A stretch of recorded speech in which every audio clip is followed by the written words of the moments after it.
your shiny water Pokemon on this side? On that side? Yes. Yeah, I just wanted you to finish the serpentine formation. Hey, Nick? Yeah. Big time question. No. Is your Pokemon in this row? No. I love how this has nothing to do with Pokemon. It has everything to do with Pokemon. Ooh. Is your Pokemon within the first 2 generations of Pokemon? No. It's not? No. Boom, boom, boom, boom. Bam. Hey, dude, is your Pokemon from red to yellow on that color wheel? Oh, you're talking the color, not the game. Yeah. It's not very red or yellow, no. I counted orange, by the way, because I saw on the wheel. Can I call you a Poindexter on YouTube? No, that's illegal. Is your Pokemon a starter Pokemon? Yeah. Oh, it is. Very cool. And based on your previous comments, I think I know who it is. All right, I gotta hit you with it again. It's gonna be right one of these days. Does your Pokemon have a headache? It's not Psyduck. Also, I think Tapu Fini has a headache. And so do these two. So does this one. You're just getting rid of Pokemon. Get rid of Pokemon who were actively smiling, by the way. They told me they had headaches. Yeah, they smiled through the pain. So they didn't have headaches. They had headaches. Did you choose the Inteleon? I did. Well done. For the tie, is it Politoed? No, it's also Inteleon. Hey, Jordan, is your shiny water Pokemon on this side? On that side? Yes. Yeah, I just wanted you to finish the serpentine formation. Hey, Nick? Yeah. Big time question. No. Is your Pokemon in this row? No. I love how this has nothing to do with Pokemon. It has everything to do with Pokemon. Ooh. Is your Pokemon within the first 2 generations of Pokemon? No. It's not? No. Boom, boom, boom, boom. Bam. Hey, dude, is your Pokemon from red to yellow on that color wheel? Oh, you're talking the color, not the game. Yeah. It's not very red or yellow, no. I counted orange, by the way, because I saw on the wheel. Can I call you a Poindexter on YouTube? No, that's illegal. Is your Pokemon a starter Pokemon? Yeah. Oh, it is. Very cool. And based on your previous comments, I think I know who it is. All right, I gotta hit you with it again. It's gonna be right one of these days. Does your Pokemon have a headache? It's not Psyduck. Also, I think Tapu Fini has a headache. And so do these two. So does this one. You're just getting rid of Pokemon. Get rid of Pokemon who were actively smiling, by the way. They told me they had headaches. Yeah, they smiled through the pain. So they didn't have headaches. They had headaches. Did you choose the Inteleon? I did. Well done. For the tie, is it Politoed? No, it's also Inteleon. Hey, Jordan, is your shiny water Pokemon on this side? On that side? Yes. Yeah, I just wanted you to finish the serpentine formation. Hey, Nick? Yeah. Big time question. No. Is your Pokemon in this row? No. I love how this has nothing to do with Pokemon. It has everything to do with Pokemon. Ooh. Is your Pokemon within the first 2 generations of Pokemon? No. It's not? No. Boom, boom, boom, boom. Bam. Hey, dude, is your Pokemon from red to yellow on that color wheel? Oh, you're talking the color, not the game. Yeah. It's not very red or yellow, no. I counted orange, by the way, because I saw on the wheel. Can I call you a Poindexter on YouTube? No, that's illegal. Is your Pokemon a starter Pokemon? Yeah. Oh, it is. Very cool. And based on your previous comments, I think I know who it is. All right, I gotta hit you with it again. It's gonna be right one of these days. Does your Pokemon have a headache? It's not Psyduck. Also, I think Tapu Fini has a headache. And so do these two. So does this one. You're just getting rid of Pokemon. Get rid of Pokemon who were actively smiling, by the way. They told me they had headaches. Yeah, they smiled through the pain. So they didn't have headaches. They had headaches. Did you choose the Inteleon? I did. Well done. For the tie, is it Politoed? No, it's also Inteleon. Hey, Jordan, is your shiny water Pokemon on this side? On that side? Yes. Yeah, I just wanted you to finish the serpentine formation. Hey, Nick? Yeah. Big time question. No. Is your Pokemon in this row? No. I love how this has nothing to do with Pokemon. It has everything to do with Pokemon. Ooh. Is your Pokemon within the first 2 generations of Pokemon? No. It's not? No. Boom, boom, boom, boom. Bam. Hey, dude, is your Pokemon from red to yellow on that color wheel? Oh, you're talking the color, not the game. Yeah. It's not very red or yellow, no. I counted orange, by the way, because I saw on the wheel. Can I call you a Poindexter on YouTube? No, that's illegal. Is your Pokemon a starter Pokemon? Yeah. Oh, it is. Very cool. And based on your previous comments, I think I know who it is. All right, I gotta hit you with it again. It's gonna be right one of these days. Does your Pokemon have a headache? It's not Psyduck. Also, I think Tapu Fini has a headache. And so do these two. So does this one. You're just getting rid of Pokemon. Get rid of Pokemon who were actively smiling, by the way. They told me they had headaches. Yeah, they smiled through the pain. So they didn't have headaches. They had headaches. Did you choose the Inteleon? I did. Well done. For the tie, is it Politoed? No, it's also Inteleon. Hey, Jordan, is your shiny water Pokemon on this side? On that side? Yes. Yeah, I just wanted you to finish the serpentine formation.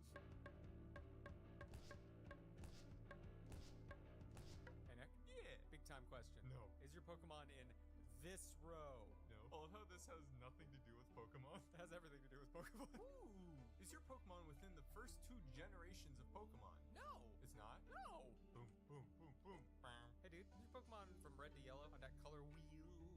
Oh, you're talking about color, not the game. Yeah. It's not very red or yellow, no. I counted orange, by the way, because I saw on the wheel. Can I call you a Poindexter on YouTube? No, that's illegal. Is your Pokemon a starter Pokemon? Yeah. Oh, it is. Very cool. And based on your previous comments, I think I know who it is. All right, I gotta hit you with it again. It's gonna be right one of these days. Does your Pokemon have a headache? It's not Psyduck. Also, I think Tapu Fini has a headache. And so do these two. So does this one. You're just getting rid of Pokemon. Get rid of Pokemon who were actively smiling, by the way. They told me they had headaches. Yeah, they smiled through the pain. So they didn't have headaches. They had headaches. Did you choose the Inteleon? I did. Well done. For the tie, is it Politoed? No, it's also Inteleon. Hey, Jordan, is your shiny water Pokemon on this side? On that side? Yes. Yeah, I just wanted you to finish the serpentine formation. Hey, Nick? Yeah. Big time question. No. Is your Pokemon in this row? No. I love how this has nothing to do with Pokemon. It has everything to do with Pokemon. Ooh. Is your Pokemon within the first 2 generations of Pokemon? No. It's not? No. Boom, boom, boom, boom. Bam. Hey, dude, is your Pokemon from red to yellow on that color wheel? Oh, you're talking about color, not the game. Yeah. It's not very red or yellow, no. I counted orange, by the way, because I saw on the wheel. Can I call you a Poindexter on YouTube? No, that's illegal. Is your Pokemon a starter Pokemon? Yeah. Oh, it is. Very cool. And based on your previous comments, I think I know who it is. All right, I gotta hit you with it again. It's gonna be right one of these days. Does your Pokemon have a headache? It's not Psyduck. Also, I think Tapu Fini has a headache. And so do these two. So does this one. You're just getting rid of Pokemon. Get rid of Pokemon who were actively smiling, by the way. They told me they had headaches. Yeah, they smiled through the pain. So they didn't have headaches. They had headaches. Did you choose the Inteleon? I did. Well done. For the tie, is it Politoed? No, it's also Inteleon. Hey, Jordan, is your shiny water Pokemon on this side? On that side? Yes. Yeah, I just wanted you to finish the serpentine formation. Hey, Nick? Yeah. Big time question. No. Is your Pokemon in this row? No. I love how this has nothing to do with Pokemon. It has everything to do with Pokemon. Ooh. Is your Pokemon within the first 2 generations of Pokemon? No. It's not? No. Boom, boom, boom, boom. Bam. Hey, dude, is your Pokemon from red to yellow on that color wheel? Oh, you're talking about color, not the game. Yeah. It's not very red or yellow, no. I counted orange, by the way, because I saw on the wheel. Can I call you a Poindexter on YouTube? No, that's illegal. Is your Pokemon a starter Pokemon? Yeah. Oh, it is. Very cool. And based on your previous comments, I think I know who it is. All right, I gotta hit you with it again. It's gonna be right one of these days. Does your Pokemon have a headache? It's not Psyduck. Also, I think Tapu Fini has a headache. And so do these two. So does this one. You're just getting rid of Pokemon. Get rid of Pokemon who were actively smiling, by the way. They told me they had headaches. Yeah, they smiled through the pain. So they didn't have headaches. They had headaches. Did you choose the Inteleon? I did. Well done. For the tie, is it Politoed? No, it's also Inteleon. Hey, Jordan, is your shiny water Pokemon on this side? On that side? Yes. Yeah, I just wanted you to finish the serpentine formation. Hey, Nick? Yeah. Big time question. No. Is your Pokemon in this row? No. I love how this has nothing to do with Pokemon. It has everything to do with Pokemon. Ooh. Is your Pokemon within the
Good and fair evening, my friends. Welcome into the tavern. Let's go ahead and get a toot on the red horn for our friend Matty as he comes in.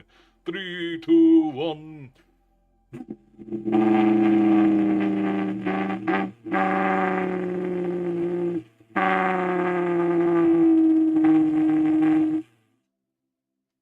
Erin is losing my bets. What are you losing bets on, Erin?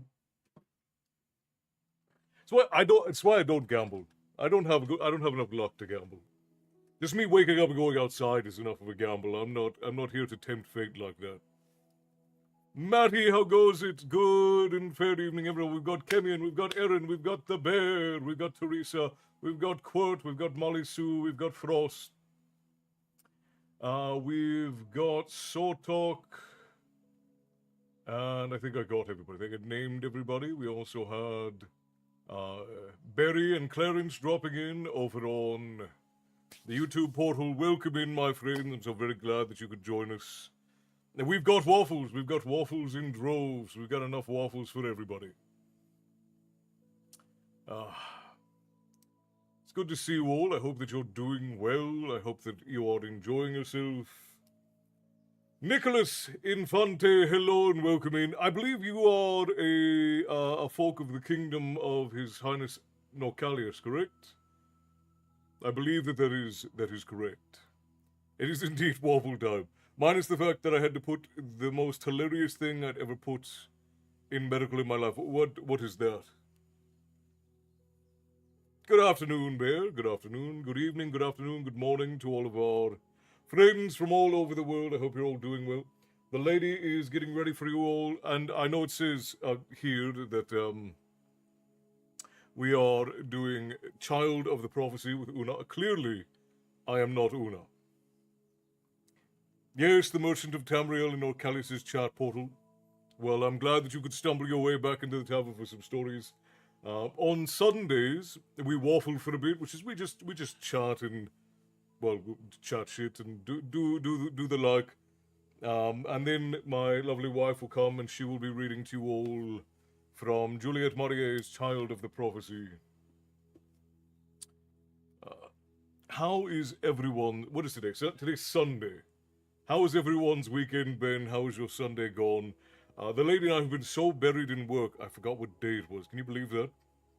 Halsey, hello and welcome in. So very glad you could join us through the Facebook portal. Welcome.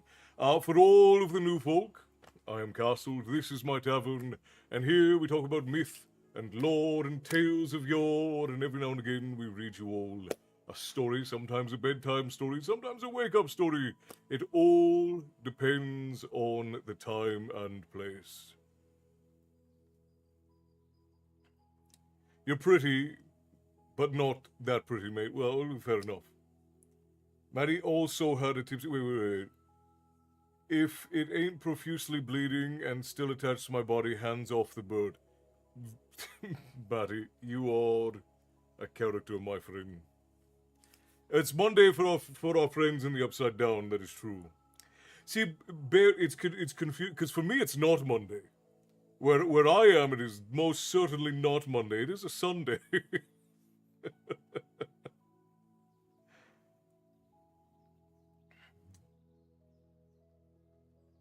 Strange having friends that are time travelers. Very happy to have you. So I want to remind everybody that starting this week, we are only doing 6 short stories a week. All things said and done, because we're working on getting the longer stories out. Now, for those of you who've been here for a while, I have started work again on the Twisted Fate series. I should have the chapters ready this week, and we can start moving that storyline forward before the end of this month. Hopefully within the next 2 weeks, but before the end of the month, for sure, we're going to have some Twisted Fate stories. 21:26 in my time zone. Wait, 21:26. It's... Matty, what? You're in the same time zone as I am. It's 6:40 right now. I'm just ahead of it. Well, you always have been, Bear. You always have been. Tyson, hello, my friend. Welcome in. Hopefully you have King Norcalius come back to the tavern again sometime. That was enjoyable. Of course, His Highness is always welcomed in the tavern. The future is alive somehow after a big bump in the road. Fair enough. My bad was week before. I'm being a pain. Are you? I don't think I was here even last week. I suppose I'm the one who needs a big recap. Probably. It's been a while. I think it's been a while since I've seen you in the tavern at all, Bethany. How have you been? It's been a while. Yeah, that's nothing new. Cassie, hello. It's good to see you. Welcome in. Now, for any of you who are not familiar with Twisted Fates, Twisted Fates was a project that we started last year, and it's essentially like a gigantic D&D choose-your-own-fate style thing. I have created a world. Now, I didn't create the world just for this, but it's a world I've been writing for a long time. I've written many books in this world. But what I've done is I've written 5 characters in this world that I have created. And all of you are going to help me write the chapters. And what I mean by that is I will give you a chapter, and then at the end, there will be a cliffhanger. And then at the end of that story, you all will help to choose the fate of that figure and decide where the story goes. And we're going to go, and we're going to go, and we're going to go until the story concludes. And then when it's all said and done, I'm going to put it into a book, so that anybody who wants to read the story in its completion can do so. And anyone who participates, who is also over in the guild, will get their name as on a contribution page in the book. Delia, hello and welcome in. Very good to see you. So very glad you could join us. Over in the Facebook portal there. Like a build your own adventure. It's sort of like that, yes. So it's like a very unique sort of choose your own adventure, kind of combined with like a massive D&D style game. So Facebook has their own character, Instagram has their own character, TikTok has their own character, YouTube has their own character, and then the guild has their own character. And then every week that we have all of the chapters come out, we'll also read the new chapters here during the live portals for anybody who would like to just keep up with the story but isn't necessarily invested in the deciding aspect of it. If all goes well, we'll be able to put out at least, because it's 5 chapters, so I have to write 5 chapters a month at a minimum, but I would like to do at least 2 videos per month if we can. I don't want to take 10 years to write this book because of the process that we're going through to do it. But I'll get them out as quickly as I can, but I want to make sure that the quality is good. I don't want to just put out some garbage about it. Good evening, Castle. Good evening to me, Elsie, and I hope you're faring well. We are faring quite well, and the lady was feeling a bit under the weather earlier today, but she's still going to come and read for all of you. Halsey and Delia, I'm glad you're excited. I'm very much looking forward to it myself. You will all find out whether or not I am an okay writer or not, I guess. I've been okay. I got Baldur's Gate 3 for Christmas, and I've been playing that. I don't remember how long ago I was last in. I think it was back around Christmas time, maybe a little bit earlier than that. Or later, or however you want to put it. I think it was around or before Christmas was the last time we saw you, Bethany. Which is all right. I mean, you as long as you're enjoying yourself and you're in good health, that is all well and good. A book can take some time to write. That is true. I'm on a bit of a compressed timeline myself, so I would like to get as many books out and done before I go on my next journey.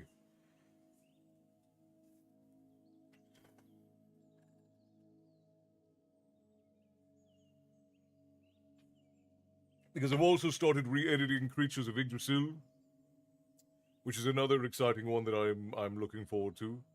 And we've started the Book of Grimm as well. The only two that I'm going to be actively working on for right now is Twisted Fates and Book of Grimm.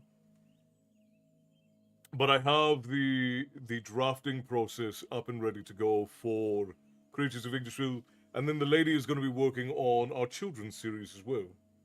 But I don't just want to pump books out quickly. I want to make sure that they are good and that you guys are going to enjoy them.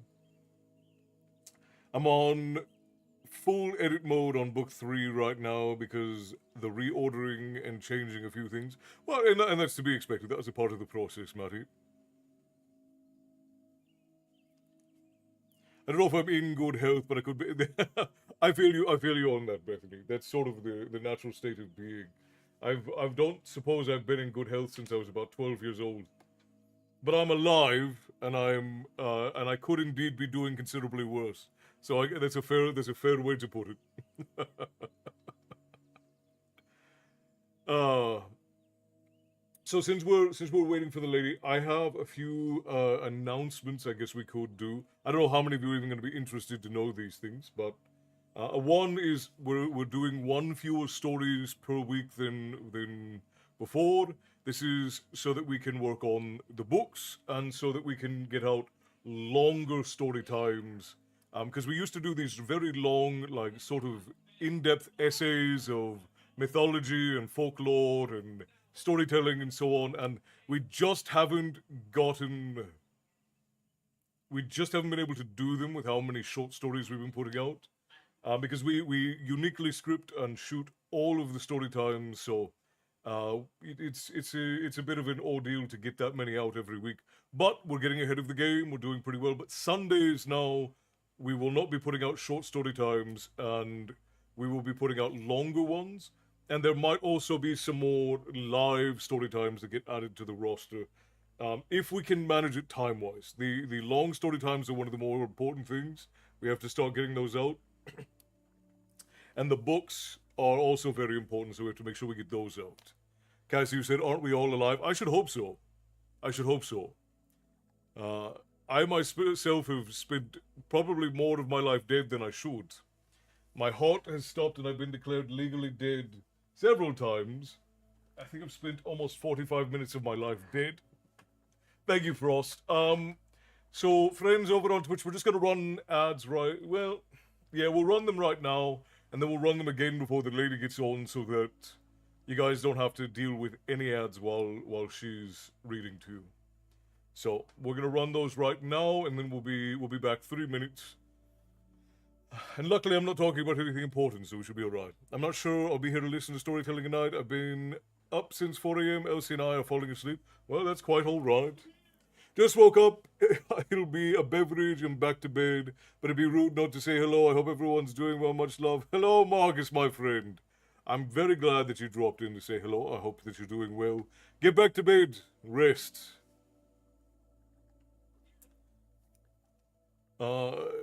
Frost is all over it like a fat kid on a Mars bar. I barely got my fingers to the keyboard. That's all right, Bear. Your primary conscript is to force merchandise on people on their way out the door. So you you do your job plenty well. Cassie, you said sometimes I wonder if I'm just a zombie. Yeah, fair enough. Fair enough. Also, Castle, is the planet name Feynog, combo of Fey and Tirnanog, sound okay? I,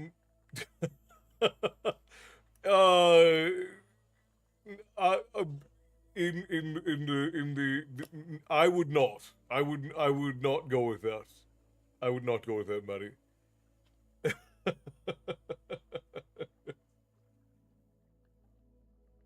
Hang on a second. Hang on.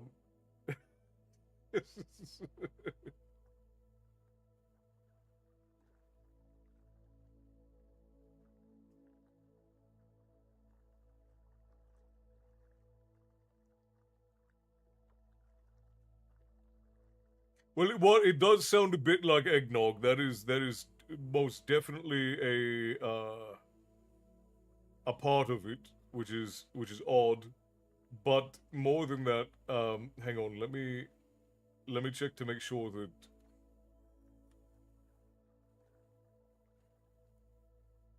So you're basically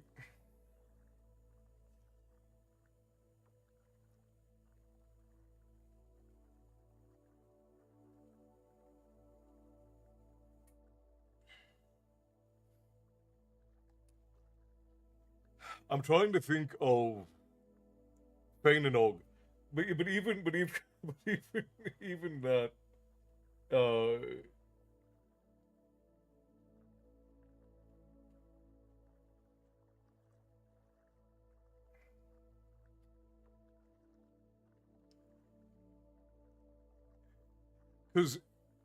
because Nog, the part Nog, it means young. So like Tirnanog is land of the young. Um,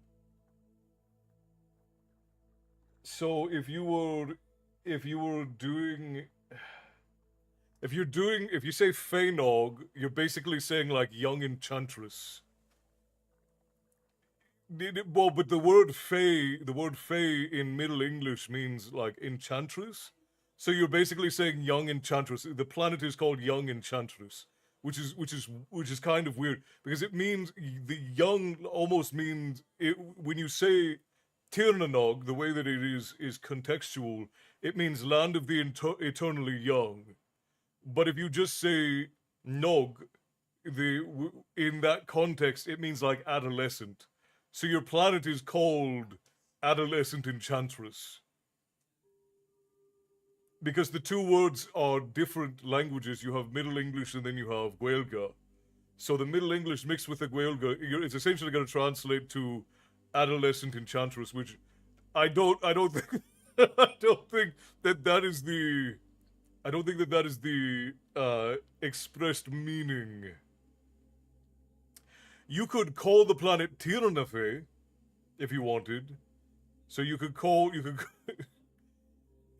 well, not I don't even know if a race. It just like yeah, maybe. But I would if you were going to call it anything, if you wanted to combine the Irish and the and like your world with it, I would say something along the lines of like Tirnafe. Kova, hello, my friend. Destiny Love, hello. I hope that you and Lucas are doing all right. I heard about his grandfather. I haven't been into the guild to respond to you guys' message yet, but give Lucas all of our love, and we will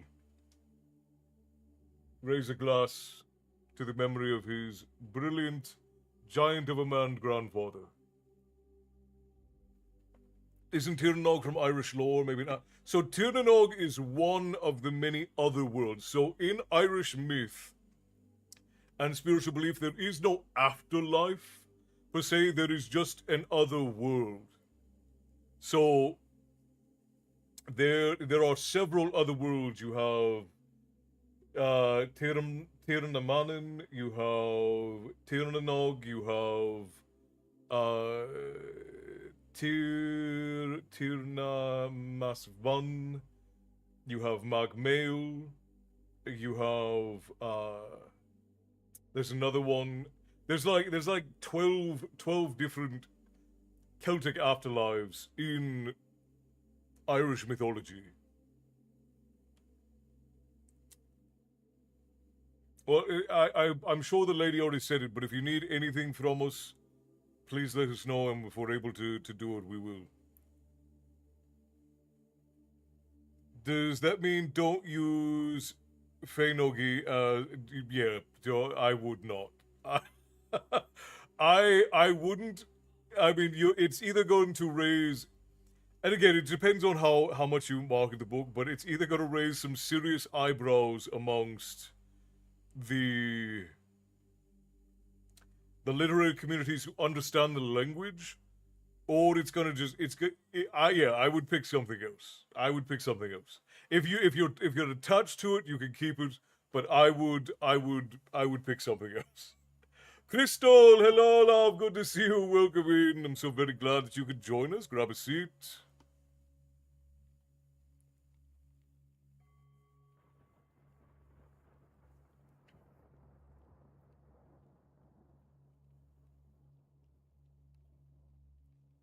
But yeah, the Tir na Nog is the land of the eternal young. It comes from I'm trying to remember which hero ended up there. Uh, I think in popular mythology it was the tale of Urshin and his love Neve, maybe. I can't remember if Neve is Cuchulain's love interest or if that was Ushin's, but Ushin and his love interest, they end up in the land of Tir na Nog, which is the land of the eternal young, and they're there for a while. And then Ushin is missing his family, so he leaves to go and see his family, and when he leaves, all of his family are dead. They've been gone for 100 years. And when he he leaves on a Fey horse, and as he's going back, there is I think something with a broken wagon wheel. I don't remember the common version of the story, or I don't remember which version of the story is the common version. So I'm trying to keep it so I don't get in trouble again with people who nitpick these things.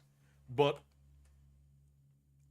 I believe that this is what happens, and then he tries to help them lift either like a stone or lift the wagon or something. He falls off and instantly ages 100 years after having fallen off the horse. So Tir na Nog is the land of the eternal young, and it is adjacent to the land of women. Women get their own afterlife in Celtic myth, or women who die either young. There's a maiden's otherworld where maidens go, and then there's a place where families go when time is done. Yeah, especially in Tir na Nog, because Tir na Nog is the land of the eternally young. So if you're never aging, age is basically how we tell time, is how things are aging. So if there's no aging going on, then you've got no metric for telling time, and then therefore you are not going to know how long you've been in the realms of the Fae.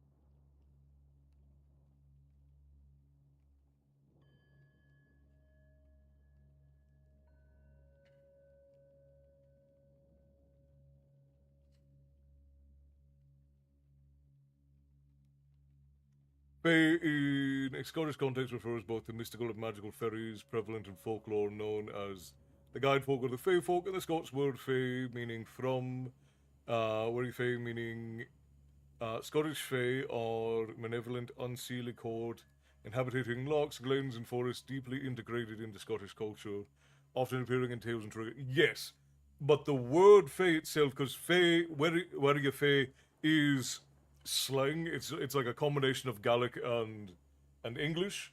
The word Fae itself is a Middle English word that means like fairy or enchantress, because fairies in old folk tales are enchanters. They are there to enchant you into doing something 9.5 times out of 10. Yeah, we can drop a raid horn for Lucas's granddad. I don't see why not. Don't talk about the courts.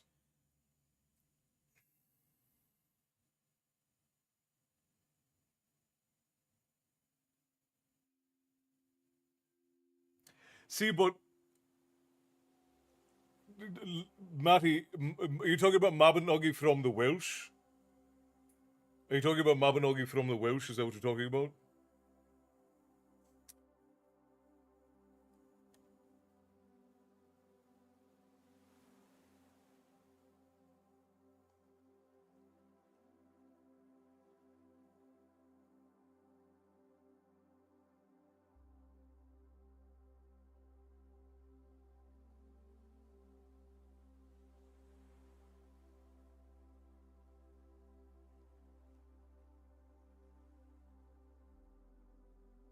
Yeah. Well, these things they spawn questions, and I'm happy to answer the questions.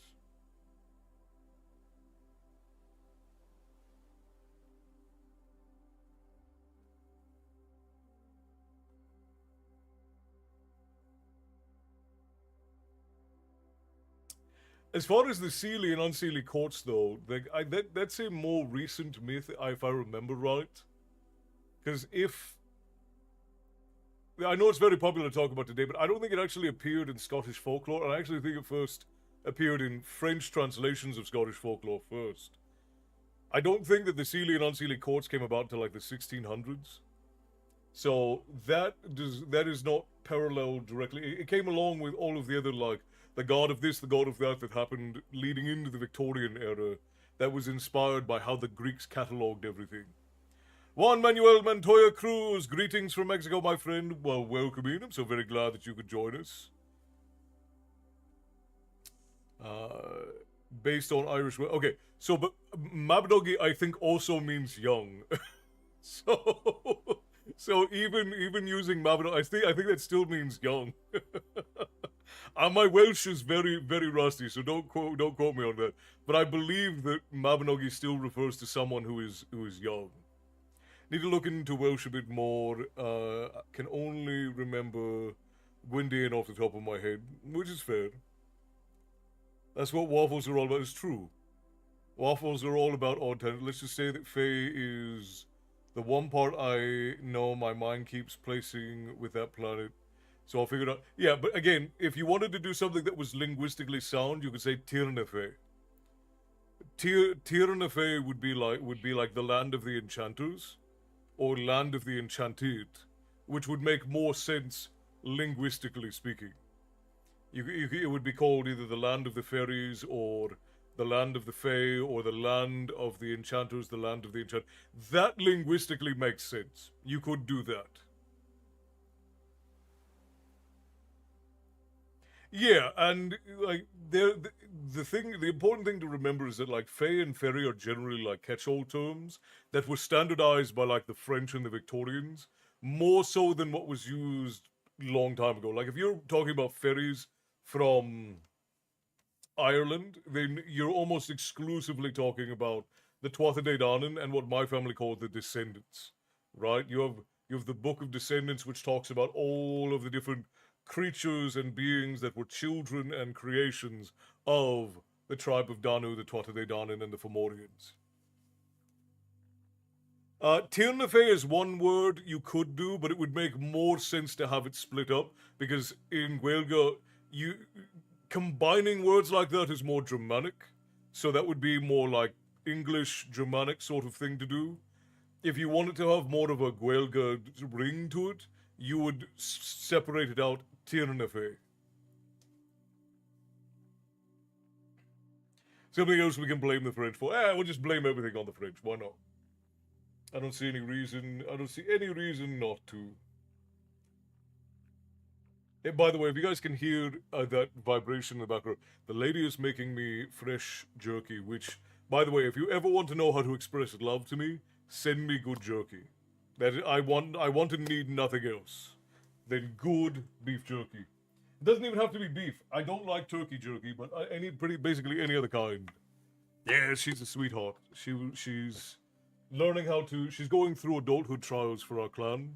So she's learning a bunch of different cooking techniques, and for dehydrating, rather than dehydrating fruit or something else, which is very easy to do, she decided to do something a little bit more difficult, and she's learning how to dehydrate meat because she knows how much I love jerky. So, and I'm too busy and I guess lazy to do it for myself. So real quick, friends, we're going to give a toot on the raised horn, and we're going to raise a glass to Lucas Spanarella's uncle, that is Destiny's husband. Not uncle, grandfather. His grandfather just passed away, I think it was day before yesterday, sometime in the last few days passed away. So we're going to take a moment of silence, then we're going to send him off on his final raid into the next life last night. So we're going to send him off into the next life on his final raid with a toot on the raid horn, then we'll raise a glass. And then, let's see. We'll sing him one more pull, and then we'll get back to waffles. All right? So here we go, everybody. Silence, if you please.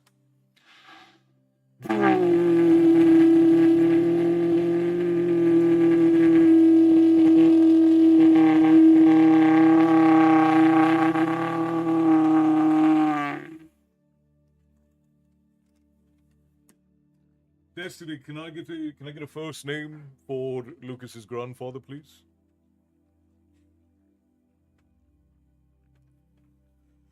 The way to a man's heart is through his stomach, so I'm often told. I mean, that's how I got my wife, is through her stomach.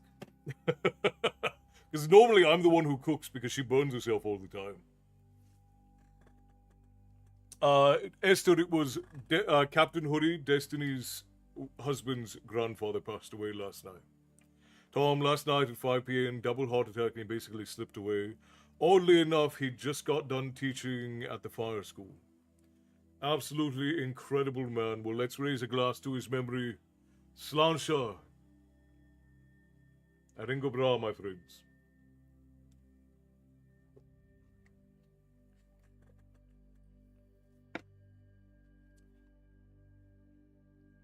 And then, for any of you who've never been here for songs before, you're in for either a real treat or a real shock. Gonna be one way or the other. We're going to sing one more pull in memory of a man who served his life and family well.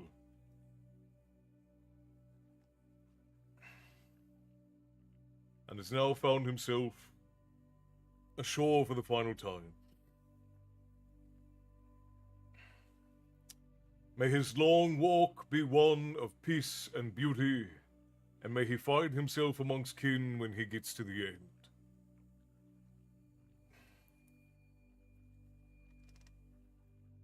Here we go. We're going to do one more pull.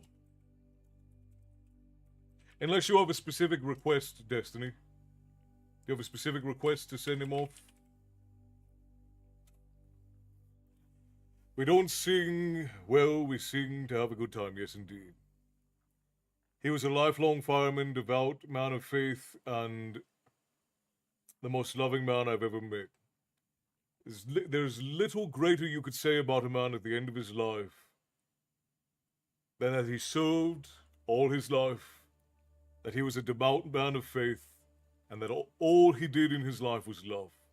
It's incredibly difficult to get all the way through a hard life with that being who you were, and it certainly deserves to be lauded.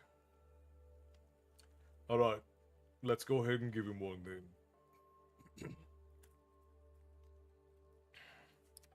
It's been a long time since you've seen her. Could have been 3 years or more. Will she be waiting when we dock, boys? Or like the others, will she be gone? It's one more pull, boys, that'll do, boys. Soon we'll draw alongside, hoist her upward, swing her inboard, for the journey's nearly done. Well, you're looking mighty smart, boy, dressed up in your number ones. You scrounged a new blade from the purser to scrape the bum fluff from off your chin. It's one more pull, boys, that'll do, boys. Soon we'll draw alongside, hoist her upward, swing her inboard, for the journey's nearly done. When we fix those bow and stern lines, and you've scuttled down the gangway, if she's waiting there, just kiss her, turn around, give us a smile. It's one more pull, boys, that'll do, boys. Soon we'll draw alongside, hoist her upwards, swing her inboard, for the journey's nearly done. Well, we too will go ashore soon, get drunk in the clubs and bars, then stagger homeward, pockets empty, like so many times before. It's one more pull, boys, that'll do, boys. Soon we'll draw alongside, hoist her upwards, swing her inboard, for the journey's nearly done. Well, a man may take a wife, boy, and a man may take a mistress, but a sailor has his ship, boys, and his mistress, it is the sea. It's one more pull, boys, that'll do, boys. Soon we'll draw alongside, hoist her upward, swing her inboard, for the journey's nearly done. It's one more pull, boys, that'll do, boys. Soon we'll draw alongside, hoist her upward, swing her inboard, for the journey now is done.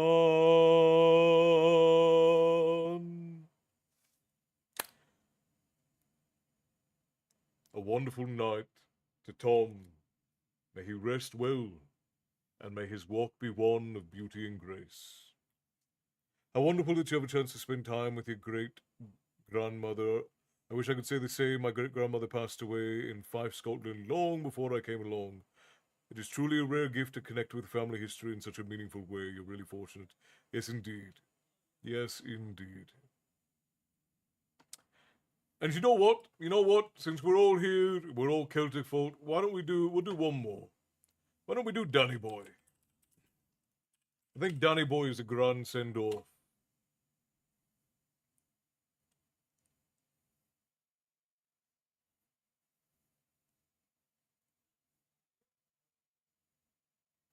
We'll do the Peter Hollins rendition of Danny Boy.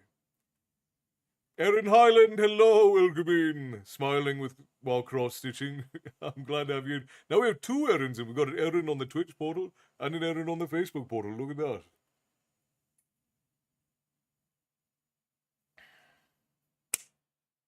I haven't had my tea yet. You got a fellow Erin over on the Facebook portal, Erin. Just gonna confuse everybody by calling you both Erin. All right, one more song, friends, then we'll get back to waffling. In honor of Tom, grandfather to Lucas and Destiny. TikTok is not up. I had TikTok down until the lady gets on. I didn't put it up because the My Magic Box has been acting up, so so that nobody's getting any stuttering. I haven't put the TikTok portal up yet.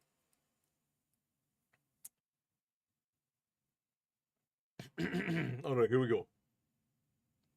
Thank you. I appreciate you, love. Thank you kindly. This is getting out of hand. Now there are two of them. Oh, Danny boy,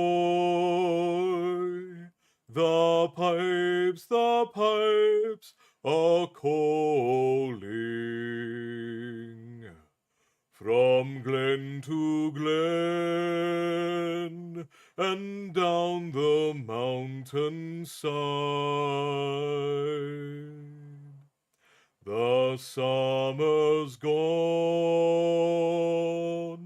and all the flowers are dying. 'Tis you, must go, and I must bide. But come ye back when summer's in the meadow. Oh, when the valley's hushed and white with snow, and I'll be here in sunshine or in shadow. Oh, Danny boy, I love you so. But when you come and all the flowers are dying, if I am dead, as dead I well may be, I pray you'll find the place where I am lying, and kneel and say an Ave there for me. And I will hear those soft you tread above me, and all my grave will warmer, sweeter be. For you will come and tell me that you love me, and I will sleep in peace until you come to me.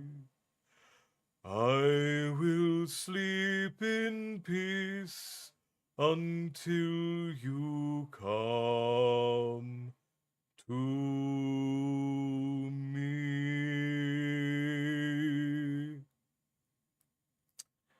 Thank you for the song, my friends.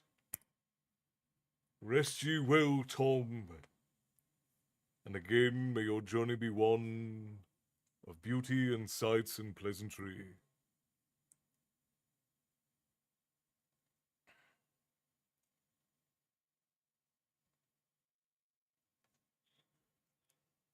Nathan, hello, my friend. I actually made one. I'm not sure how much time is left, but I made it. There's plenty of time left.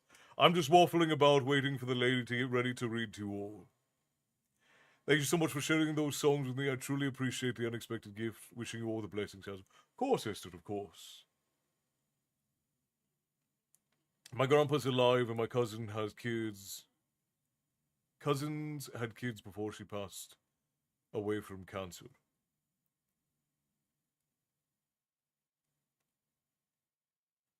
Is that really your voice? Yes, that is my voice, Nick. I do Americanize a bit for my American audience, but otherwise, yes, this is how I talk. It hasn't started yet. Yep, nope. The story time hasn't even started yet. We're still waiting on the lady to finish her preparations, if you will.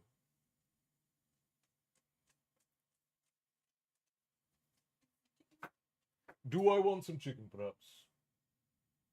Perhaps. We'll see how it goes. We'll see how I'm feeling when I stand up.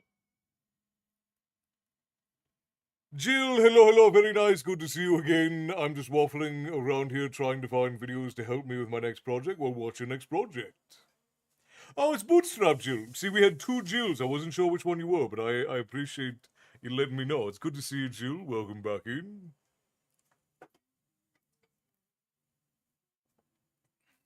You're watching the game. Is there a game on?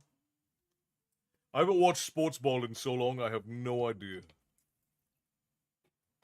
I think the last time that I seriously watched sports was back in the 90s.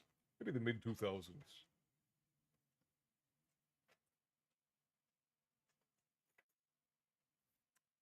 Chargers and the Patriots.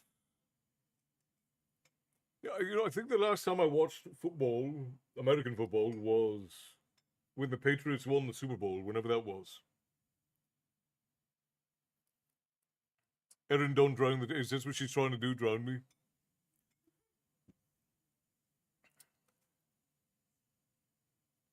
Football. I would say football. I say it with a German. Football. If I'm saying European football. I want to go to Europe. Where do you suggest I go? Oof. Right now, it's a bit of a going. If you're going to go anywhere, right now, the better places to go. There's a whole lot of stuff going on in Europe right now. I would say going to northern Scotland would be all right now. Anywhere in central Ireland, you could probably get off pretty well. Poland is pretty safe at the moment. There are tons of beautiful places. You go to Switzerland. Switzerland's very beautiful. Certain parts of Italy are still very beautiful.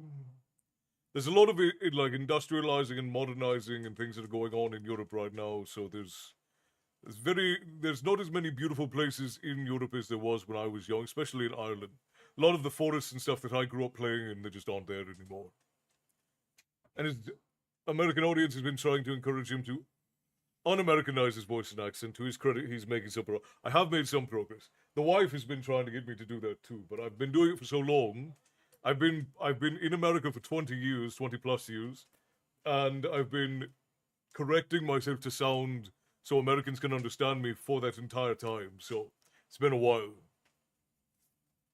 The last time I watched sports was back in 2017 when my dad was still alive.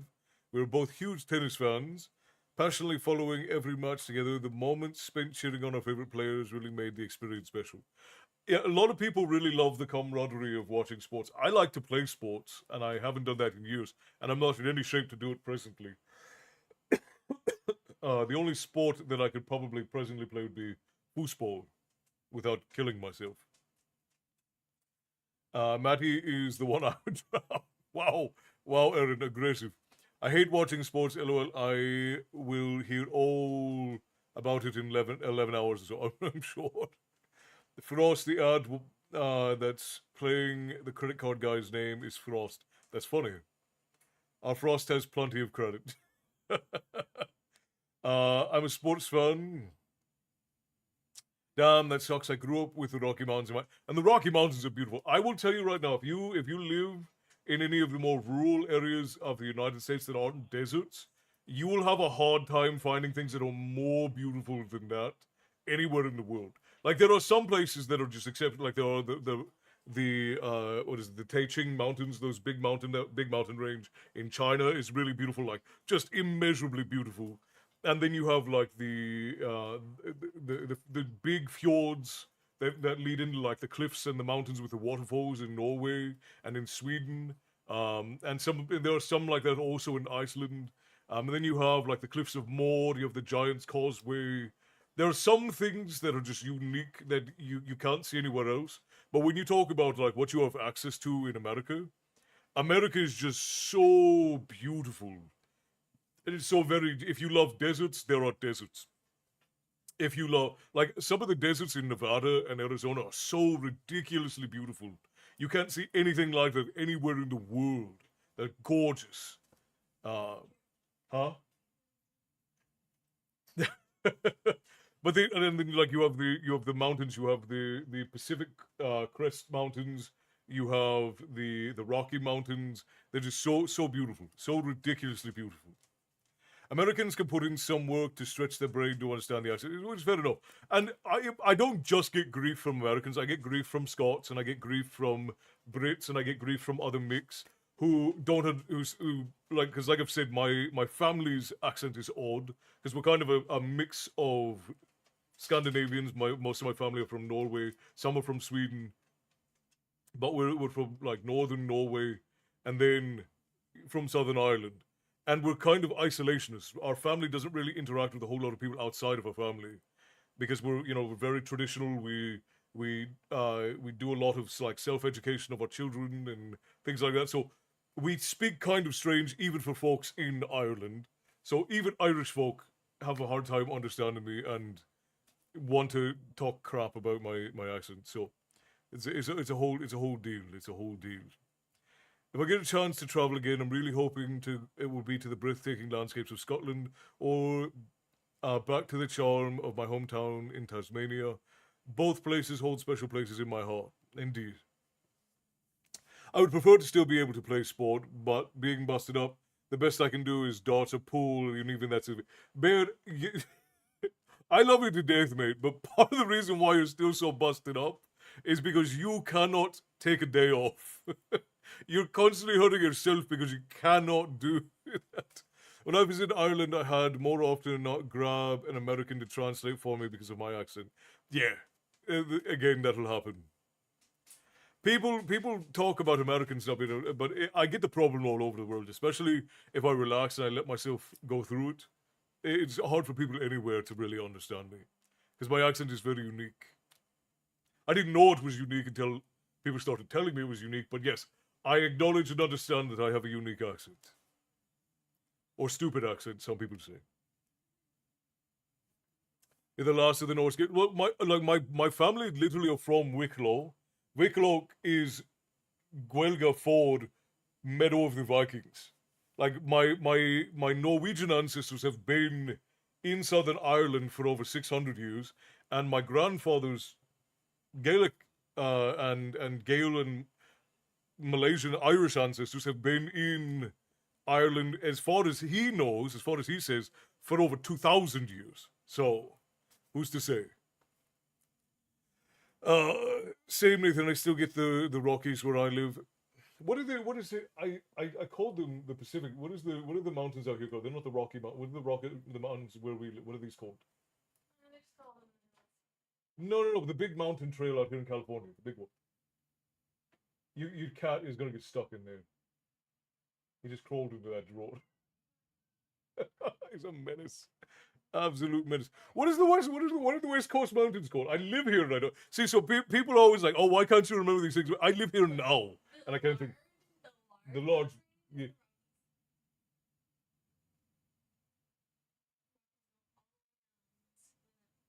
Is that the West Coast ones? What are the ones on the East Coast? The Appalachians. I'm dumb. Never mind. Never mind. I live near the Rockies. See, I told you. Like, people are always like, why can't you remember these things about where you've lived? I live here now and I can't remember it. I'm terrible with geography. I apologize. People want me to remember everything. Look, I've got so many stories bouncing around in my skull. We do the Cascades too. Cascades too. Sierra Nevadas. Yeah, see, I can't remember all of those names. I'm terrible. You guys know by now I'm terrible with names. But the San Bernardino Mountains are near us as well. I think I stopped in at Wicklow. Wicklow is beautiful. Wicklow Valley is gorgeous. I grew up in the Wicklow Valley with my uncle. I lived in a little tiny shack out there for a good portion of the time that I was living in Ireland. Of course, I bounced around a lot. Like, I lived in Belfast for a couple of years, and I was in Limerick and in Down and in Galway. I've been all over the island because I have family that lives all over, and I was a bit of an orphan, so I just bounced around between whoever could take care of me. But I've always considered Wicklow to be my home in Ireland because that's where I spent most of my time when I was growing up. Do you think the paranormal has a strong presence in Europe? It depends on what you mean by paranormal. I think that if you're talking about like energetic and strange and unexplainable things, you get that all over the world. Anywhere where things happen. Even though my back isn't the best, it doesn't stop me from enjoying early morning runs with Elsie at 4:15 a.m. We tackle those hills together, and while I might feel sore for a time when I get home, the experience is absolutely worth it. Fair enough. Lordy, fun thing about the Appalachian Mountains, they're older than bones. It's fair enough. The Cascades are in Washington. Yeah, see, I know stories about places out here, but if you ask me to point to a place and be like, what is that place? I can't remember. Big boys are the Appalachians and the Rockies, right? So the Appalachians are the East Coast, and I knew that. I knew that. My brain didn't remember, but I knew that.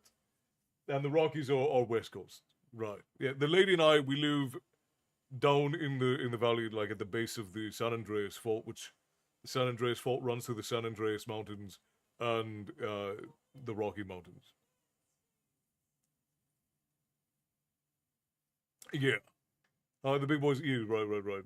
Dude, you know that Newfoundland, East Coast of Canada, is actually part of the Appalachian Mountain Range? I did not know that. That is very interesting. See, geography and all that.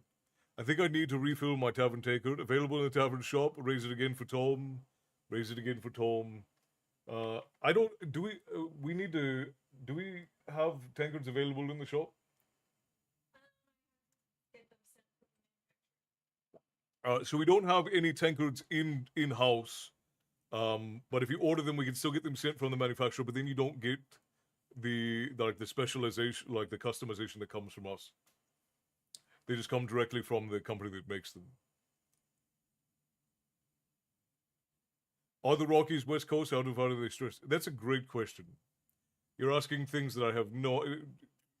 I'm terrible with geography.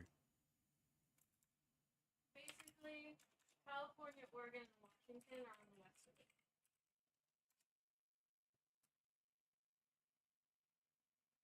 They're the largest mountains in North America. They run stretch some 3,000 miles from British Columbia and Alberta in Canada to Idaho, Montana, Wyoming, Colorado, and down to New Mexico in the U.S. The range offers dramatic wilderness.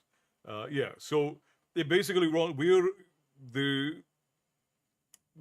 are, I guess, no. Well, I guess then the mountains out here wouldn't be a part of the Rocky Mountains. Our mountain ranges like the Palisades and the San Andreas Mountains.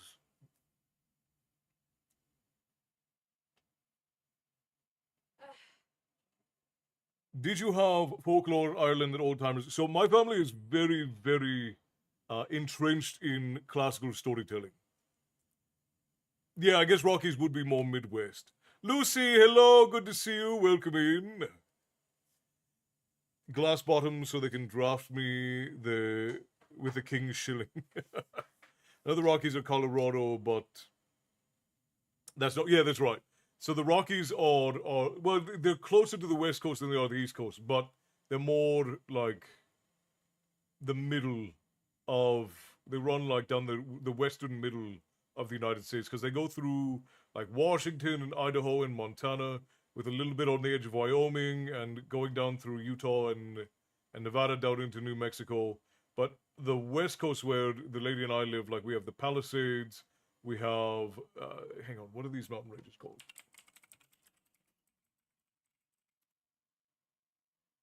We have the Sierra Nevadas. Somebody had said that in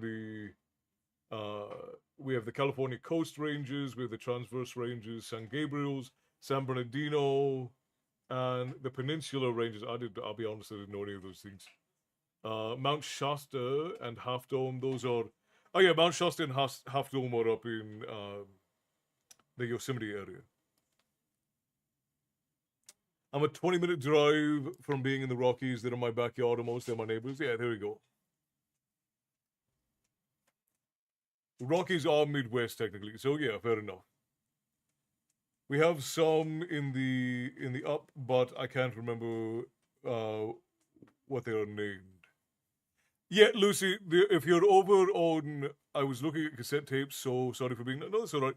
If you're on the YouTube portal, YouTube typically is more stable, and it has better quality, but there's about a 60-second delay, and I'm also delayed in reading what folk are saying, so that's my fault.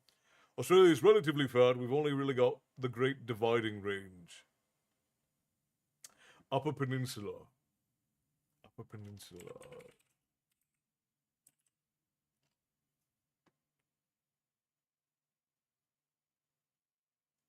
The Upper Peninsula would be what? Michigan? Yeah, Michigan. Okay. So Wisconsin, Michigan area. I've got a general idea. I'm so bad with geography, though. Even having grown up in Europe, I'm bad with geography. I have a general idea of it, but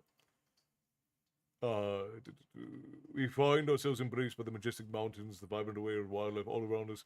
It's a breathtaking setting that constantly reminds us of nature's beauty. We even have our own time called Mountain Times. Yeah, that's fair. That's fair.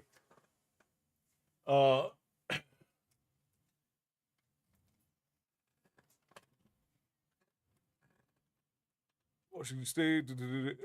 That's all right. That's all right, Bethany. Though the dominant range in Washington is the Cascades. This is all right.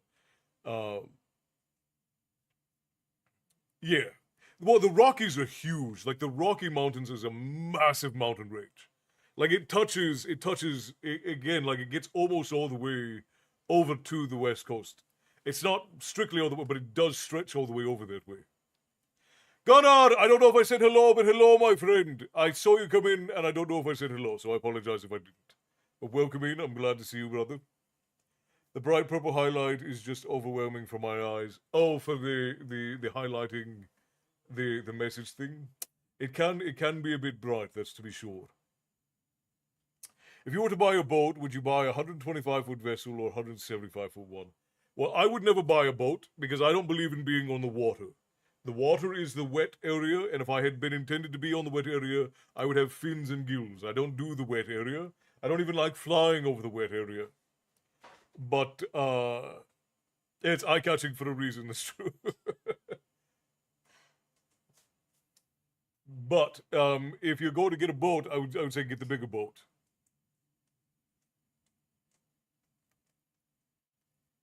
Newfoundland is the only place in the world, as far as I know, with its own time zone. Huh.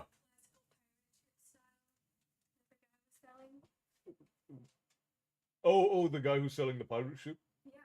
I did see it. You sent it to me. Gunnar, the lady says you should buy the pirate ship that the guy is selling if you're buying a boat. Speaking of wet area, my water feature has tadpoles in it now. That's awesome, Kova. It's always what, like when you put together a pond or like a garden and you start seeing wildlife in it, it's brilliant. I don't like big water. My kids love big water. See, that's the thing. There are almost everything in the. I got in an argument about this. Somebody was saying like, "Oh well, orcas won't eat you." I said I didn't say orcas would eat me. I said orcas could eat me. Everything in the ocean wants to kill you. Everything. But it might kill you. Yeah. And again, like porpoises are generally nice to humans, generally speaking. Except for when they're not. I don't want to go into a place where like 80% of what is in that place can kill me. I'm good.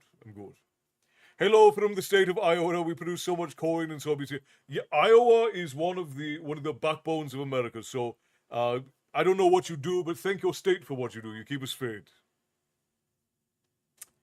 I find myself longing for the vastness of the ocean, the feeling of open water stretching. See, that's what you're describing is a horror movie to me, Esther. You're saying that I know like, it's nostalgic, it's beautiful, but to me that sounds like the opening to a horror film. There is something exhilarating about the thrill of sharks gliding through the depths of majestic sight of whales, reaching the surface is a world full of wonder that I deal with. Yeah, I understand people love the ocean. I would rather not be, like, again, if I had been intended to be on the wet bit, I would have faculties for dealing with the wet bit. I would rather not. Sea lions will drown you. Anything that'll get a hold of you will try to drown you. I'm good. I stay on the dry land. I was made for the dry land. This is where I'm supposed to be. If God had intended me to be somewhere else, I would have wings or fins. I'm happy to be in an airplane. That's a calculated risk. You cannot calculate the ocean.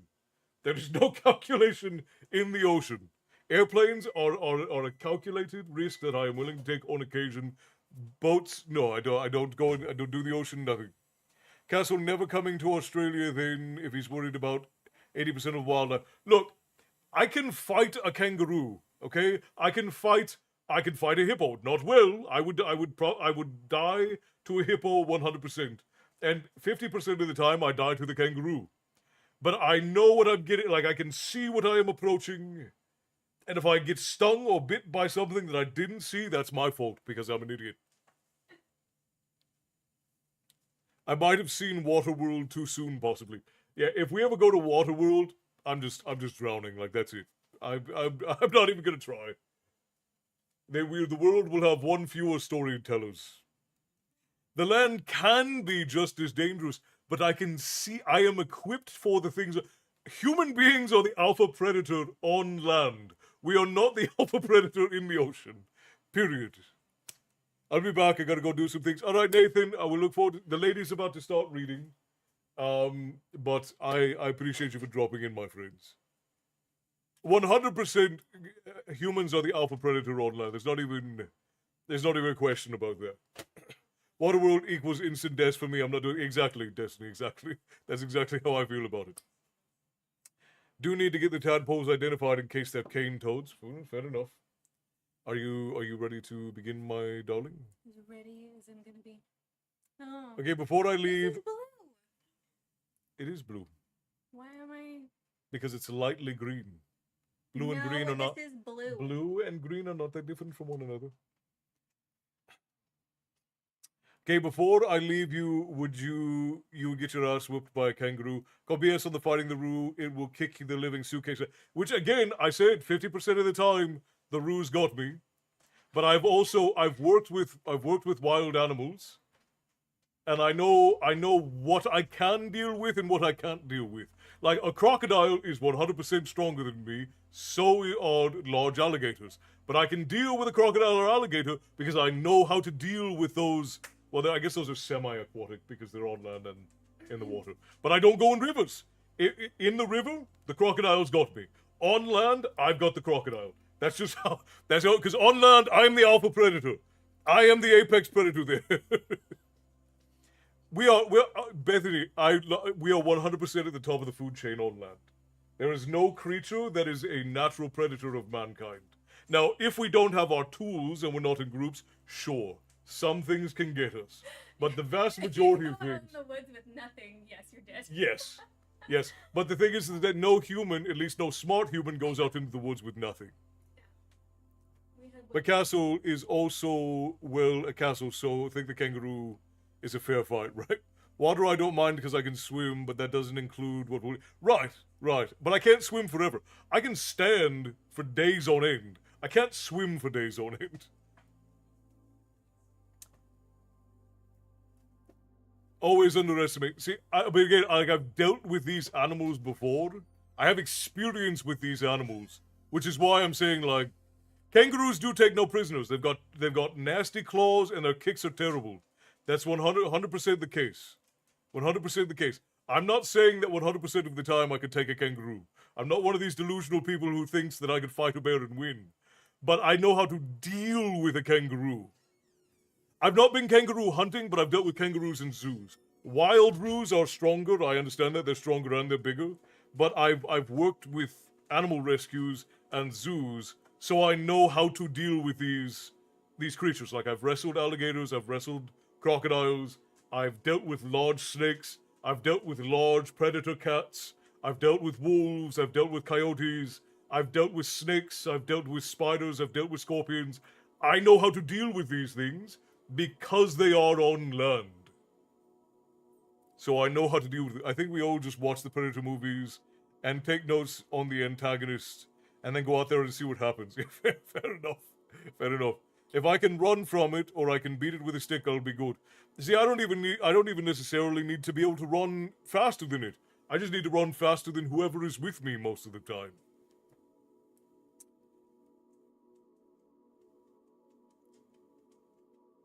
Can you outfox a fox? Probably not. Foxes are terribly quick and clever. Anything I'm up for but a spider, I will genuinely just log out of existence. See, that's the thing, is like most spiders won't bite you immediately if they don't feel threatened. Like, the reason why spiders end up biting you 9 times out of 10 is because you, like, rolled over on it or you scared it. Like, I've picked up black widows and not been bitten by them. Fox technically, that's alright. Deal with a flock of chickens with a crazy rooster. That takes some skill. You're right, exactly. Australia has spiders so large they come with health bars. Yeah, that's true. That's true, they do. Spiders are greedy, 8 legs and 8 eyes. No, I'm okay. I'll burn down my house in pursuit to eradicate the spider. See, but that's what I mean. Like, I genuinely, I understand that there are things on land that are dangerous. But, like, I've also dealt with dogs. Like, I've choked out a 90-pound pit bull that was trying to eat a chihuahua. Right? There are not many animals in the world that have the bite strength of a pit bull. Pray for whatever you want for a TD from Johnson and Henderson. I'm on your side, Erin, whatever it is you need. Jill says, laughing about logging out of existence. Yeah, there are definitely things on land that are dangerous. I'm not denying that. But I have a far better chance against a kangaroo than a great white shark. If you have any mermaid tales, please post those in the future. Certainly. And I actually have I have a few really good mermaid tales. We have some from France. We have some from Ireland. Now, amongst mermaids, do you count things like selkies as being mermaids? Because selkies, I consider selkies to be in the mermaid genre because they're mermaid-esque. Like, even a whale. Like, whales aren't predators. Yeah, see, Kova, you say that, but how hard can you punch a shark in the nose when you are underwater? Not very hard. Not very hard. You know what's funny, Erin, is that my brother, who some of you may know is a brilliant photographer, my brother follows pretty much exclusively sharks on Instagram and TikTok, and his TikTok bio says, "I follow sharks." I have a few tales. It's the box jellyfish. Yeah, see, that's the other jellyfish. The sea is propagated with jellyfish, and half of the jellyfish out there can kill you. Box jellyfish just kills you painfully and quickly. If anyone has enough of an AI set up to run a simulation of what would happen if Castle fights a shark versus Castle fights a kangaroo, again, five times out of 10, the kangaroo buries me. Kangaroo kicks my... Because all the kangaroo has to do is kick me in the ribs and collapse along and I'm done. But as long as the kangaroo doesn't kick me in the head or ribs or break my pelvis, I can get on a kangaroo and choke a kangaroo out. But again, half the time I have to get past his guard in order to do that. My birthday is usually during Shark Week. That's funny. Mick Fanning wailed on that thing. My personal motto dealing with most animals is just leave them alone, respect their territory, and they'll leave you alone. Yeah, which is fair. Which is absolutely fair. And this is the same thing, like, sharks are not some terrible villains, but if a shark mistakes me for a seal and is hungry enough, shark's gonna come up and eat me. It's just like there was that surfer who, the orcas back in like 2017, the orca thought the surfer was a seal floundering, bit into him, realized it wasn't a seal and let him go.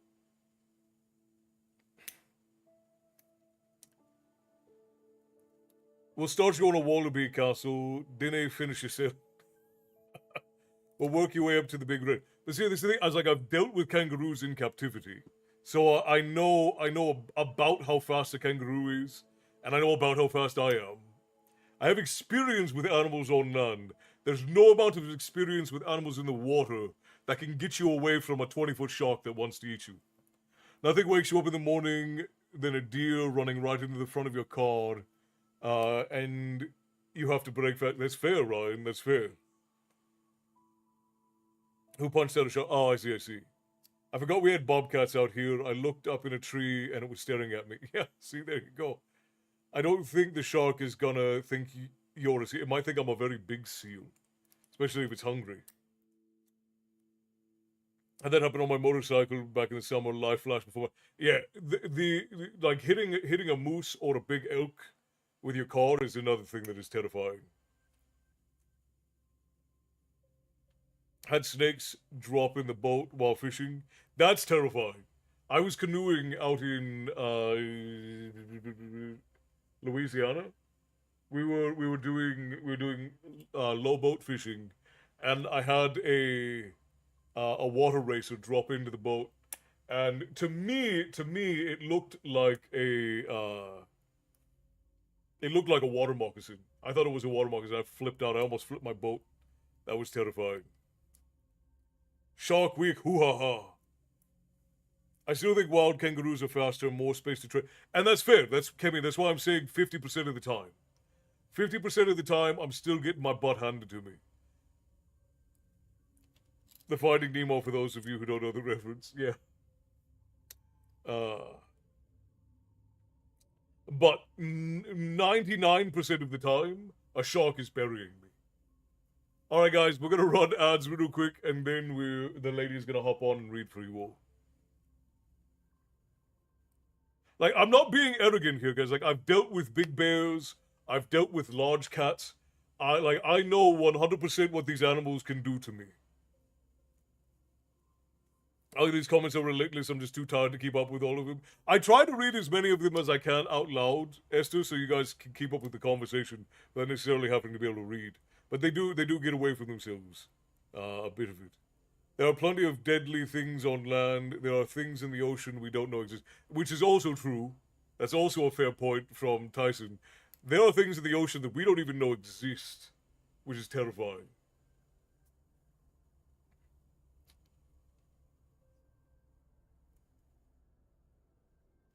We've got bear, mountain lions, bobcats, wolves, coyotes, fox, bison, elk, mule deer. All of these things can kill you if you're dumb enough to do the wrong thing. Right. Like, we were near a bison, like a wild bison range, years ago. Me and my cousins were. And one of my cousins decided to get out and antagonize a giant male bison. And that thing chased us for miles. For miles. It's dreadful. I'm gonna go ahead and dip out. It's been a wild and long day. Rest well, Destiny. When Lucas gets back, give him all of our love. I'll message him as well. Just I don't want bother him, but I'll message him to send condolences as well. We have bears in DC. We also have pandas. Bears are not as terrifying as they seem to be made out. Well, at least black bears I've encountered. Yeah, black bears are not terrible. Brown bears can be okay. Grizzlies and polar bears are terrifying because they have no natural predators. Grizzlies and polar bears give zero F's about who you are. Like a grizzly bear or a polar bear, if they are hungry or if they just want to play, because bears will play with their food. Bears will hunt for fun. Bears are one of the creatures that hunt for fun. If a grizzly bear or a polar bear decides that you are food, you are food. Period. End of the discussion. We have tortoise. I think bison are cuddly animals, and they get close to all the way up to get. Well, my cousin was being an idiot because he'd gone to Spain the year before and had done like the running of the bulls and had participated in like some matador stuff with a friend of his, and he didn't like it because the bulls in at the time were still being tortured by the matadors, so that wasn't something that he enjoyed. But he thought that he could like taunt the bison and then like get out of the way and dodge it. But the bison then decided that it wanted to chase us, and then it chased our car for like almost 8 miles. It's crazy. I win. I have pandas. Pandas are such a sad thing. Like pandas, they want to be gone so bad. Polar bears are on a whole nother level outside of everything. Yeah, polar bears are a terrifying predator, to be sure. I have a large mob of eastern grey roos that live in my area. I have to put in a 7-foot steel gate because they kept helping themselves to my vegetable garden. Yeah, and kangaroos are overwhelmingly clever. Those bears will stalk you. Yes, they will. It's the same thing with, like, I don't think people understand how terrifying Komodo dragons are. Like, when I worked in the zoo, because I used to work for the Ranger Rick program, I volunteered. And they had monitor lizards, but they also had a Komodo dragon. And we were all warned, do not turn your back on the Komodo dragon ever. Do not ever turn your back on a Komodo dragon, because it will bite you, because it 100% thinks that you are food. Black bears have cute babies that like to play on the porch, and we'd watch them through the screen window with the mom close by looking proud, right? Black bears are almost friendly. I wouldn't say that they are friendly, but black bears are almost friendly. Like, you can almost interact with a black bear. Don't. But they're almost friendly enough that you could. Grizzlies and polar bears make me question how humans are the apex predator on land. Apex predator, sure, but well, they see, because the thing is that we have tools that can deal with and neutralize any kind of bear. Now, one-on-one, a human versus a bear, the bear wins every time. But humans versus bears, humans win every time. It's like wolves, like a wolf by itself is not an apex predator. Wolves in a pack are apex predators. Castle Australia is home to some of the world's most venomous snakes, making it a hotspot for both fascination and caution when it comes to these incredible creatures. I was almost bitten. Gosh, I can't remember what they're called. They're ready for you if you're ready to go. All right, the lady's gonna drop in, guys. We're gonna bring up the TikTok portal, so TikTok friends can come in.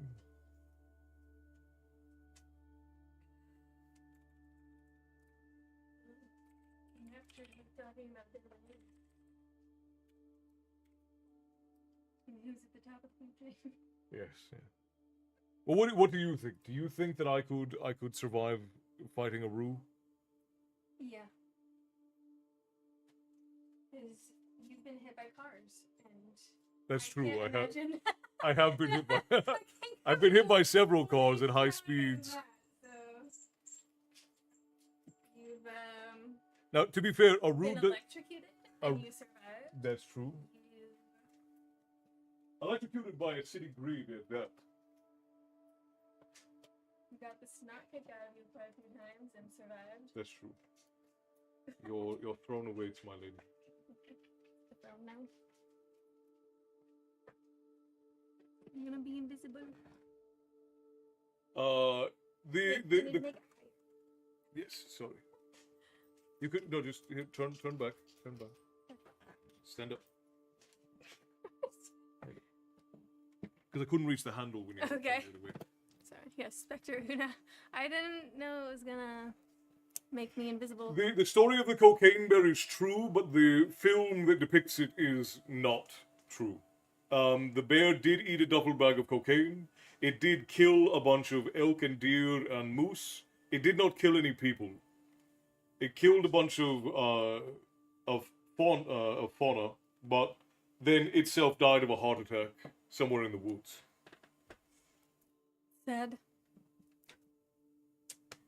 Book. Right there in front of you, baby. To your left. Oh. It's I blends in didn't with have the the side of cover the on picture. it, so I was like, that's funny. And hello, everyone. The film is hilarious. It is super late, so we probably won't get through this entire Hello, chapter. hello. And I need to turn this up so they can actually hear me, because I am quiet, comparatively. What a time to come back. Yeah, we were talking about cocaine bears. Yeah. Hello, Gemian. How are you doing? Hello, Hell's Hound. Or Dragon, what do you prefer? We call them hells. Hells? Okay. I will do my best to make a note. And hello, Frost and Molly Sue and Bear. You guys are all still awake. I feel like it's been forever, even though I know it hasn't been forever. Let's see.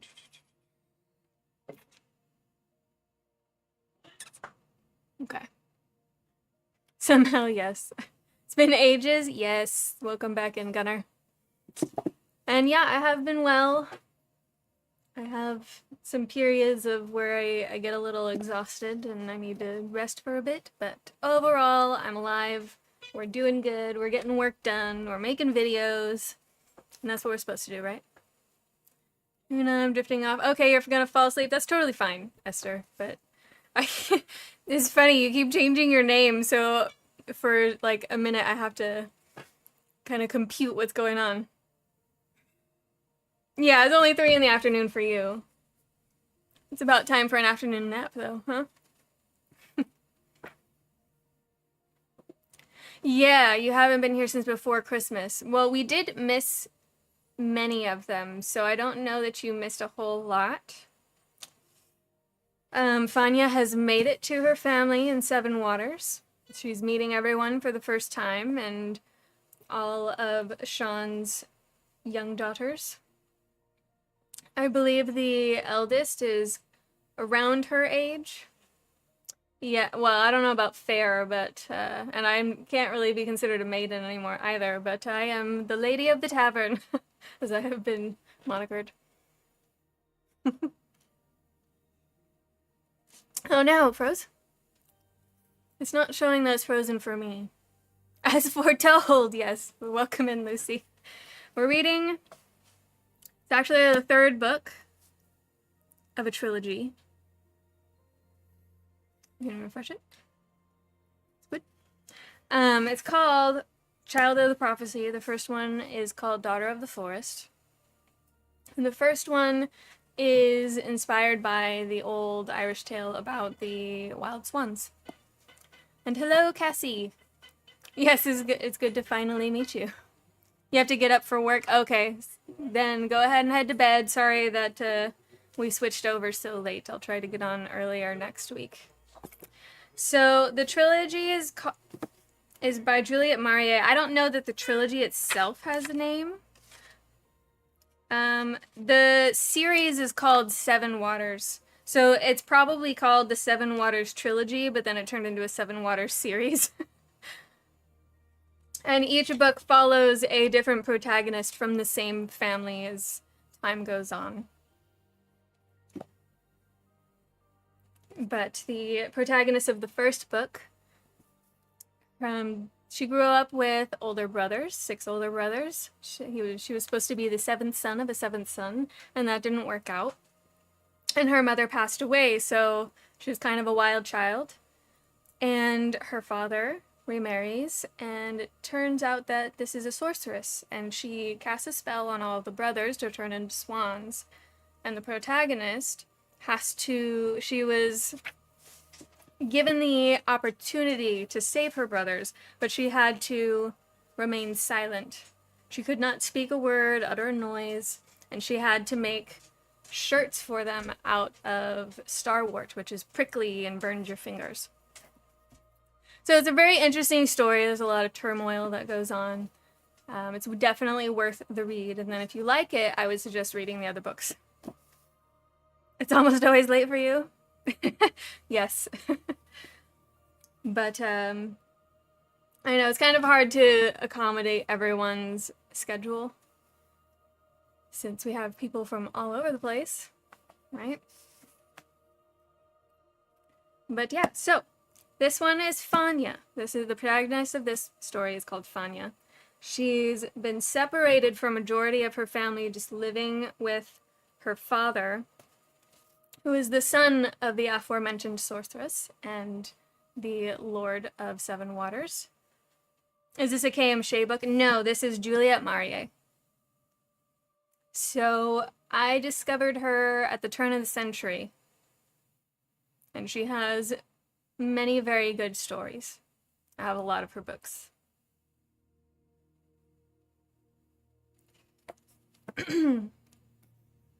What did Shay do? I'm trying to remember. It's hard to tell. I feel like a lot of the new stuff that I read, I kind of just forget very quickly because the writing styles of modern storytelling is very different to what it was about 20 years ago, and I prefer the old style of being more complicated, more vocabulary, more nuanced plot. The turn of the century. Well, it was. It was a while ago now. And hello, Viking King. Yeah, there are adults today who became adults after the turn of the century. That's how long ago it was. All right. Shh. We don't need to go that far. And you just got your account back. I didn't know that it had been taken away. That's a bummer. But welcome back. It's good to see you again.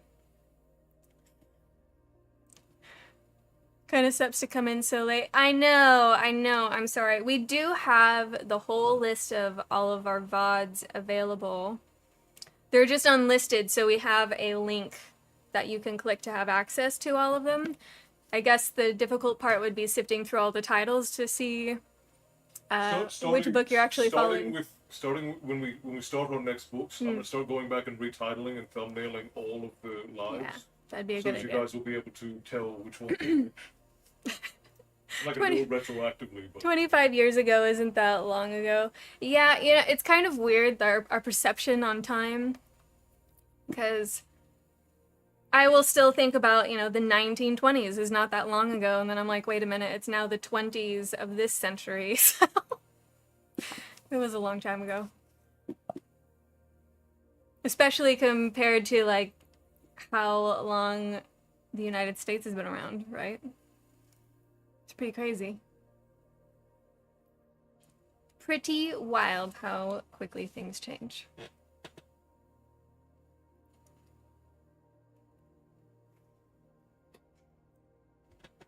When was the turn of the century? Around 2000?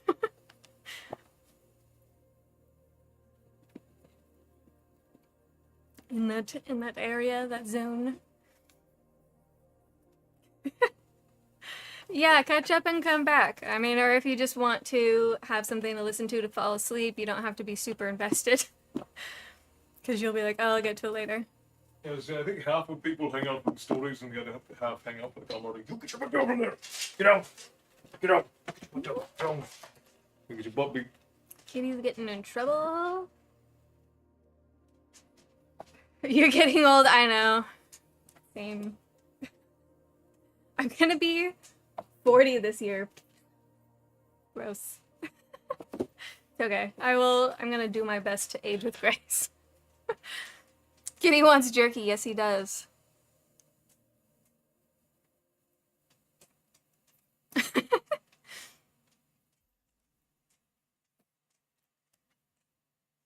She's done the Fairy Tale Enchantress series. Okay, and her Timeless Fairy Tale series. Okay. That makes sense. I'm sure I have read something and I just don't really remember it very well. I just remember this and Anne McCaffrey and a couple of others because they had such a huge impact on me as like a young teenager. And that's kind of just when things seem to really influence you. So, but as an adult, most of the books I read, I don't remember unless I was just like, wow, this was amazing. Yeah, yes, I'm young still. 40 years young, almost. Not quite there yet, but I'm getting close. It's just crazy to think about. I'm like, how did that happen? How did I get to 40 already? You'll be 38, so not too far behind. You didn't make anything. All your bets failed. Oh, I'm sorry, Aaron. That's why they call it gambling. I thought we banned Erin from gambling for a while after the last time she lost money. Well, we can't actually ban her. She's an adult and she's gonna do what she wants to do.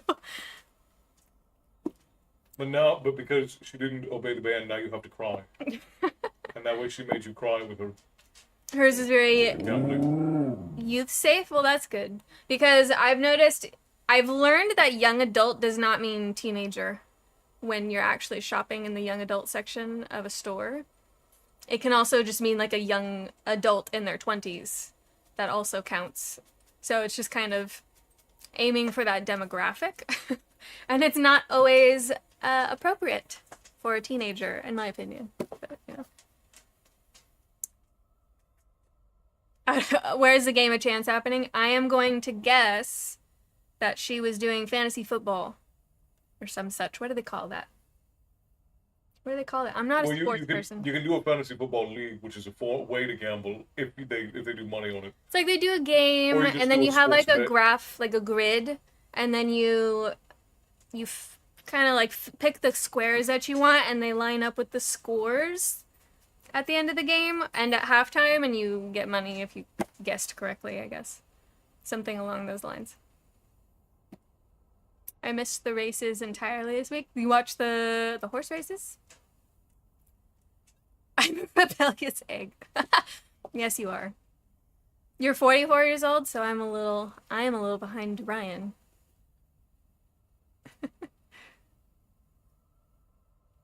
None of your picks worked. That's a bummer. But I mean, you do that to have fun in the process, not for the end result, because Yeah. the end result's not guaranteed, obviously. Yeah, and never gamble money you're not willing to lose. Hello, Joker. Welcome back. It's pretty youth appropriate, but easy to read. Okay, see, I don't always want easy to read. Like, I've had people recommend romance books to me, and then I'll try to get through, like, it'll be like a series, and I'll be like, all right, I'll get through maybe like 3, and then I'm like, I can't anymore. I need to read something else. Well, but I guess it would also mean on what you mean by easy to read. Like, I would consider Anne McCaffrey easy to read. Yeah, people would not consider her easy to read. Because, like, Anne McCaffrey's writing is not, like, super complex. It's pretty easy to keep up with, at least in my opinion. How you doing, Joker? You love horses? I love horses, too. I don't know that I really care for horse races, though. I remember going as a child, and I'm sure it's just, like, fun in the atmosphere of it when you're watching it live, but I'd rather watch some wild horses running through the plains, you know? That's why we rip Pokemon packs. I saw a video of somebody. They went up to the cart of essentially scalpers who go to these stores and like buy up all the Pokemon stuff, so they can resell it. And they just went to the person's cart and then like grabbed stuff out of the cart. They were shopping, and the guy was so stunned he just let it happen. I'm like, you know what?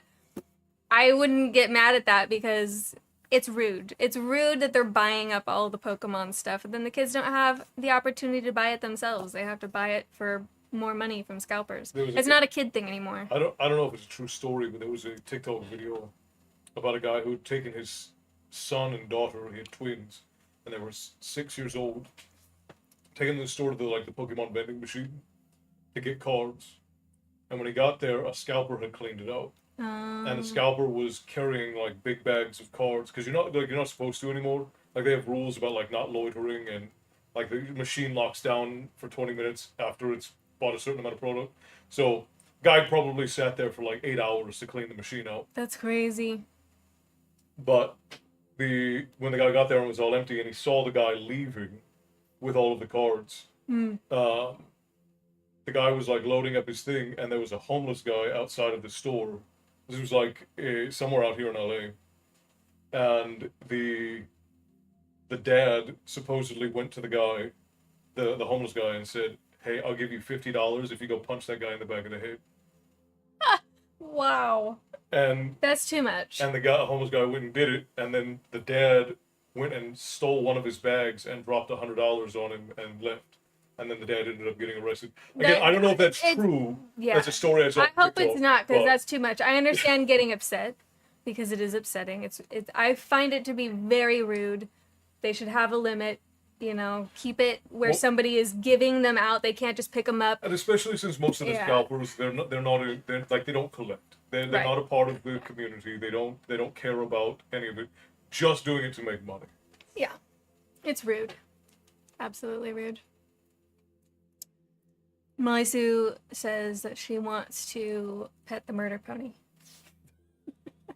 I don't so the image I generated was of Molly Sue. I think probably about half of the people. Yeah, there's people stalking the card vendors. It's so crazy. Yeah, it's nutty. I think it's rude. They shouldn't do that, but can't control people. We shouldn't anyway, but they also shouldn't do that. Okay, are we ready to read? I bet people will do the same thing for Magic the Gathering. Yes. Oh, they do.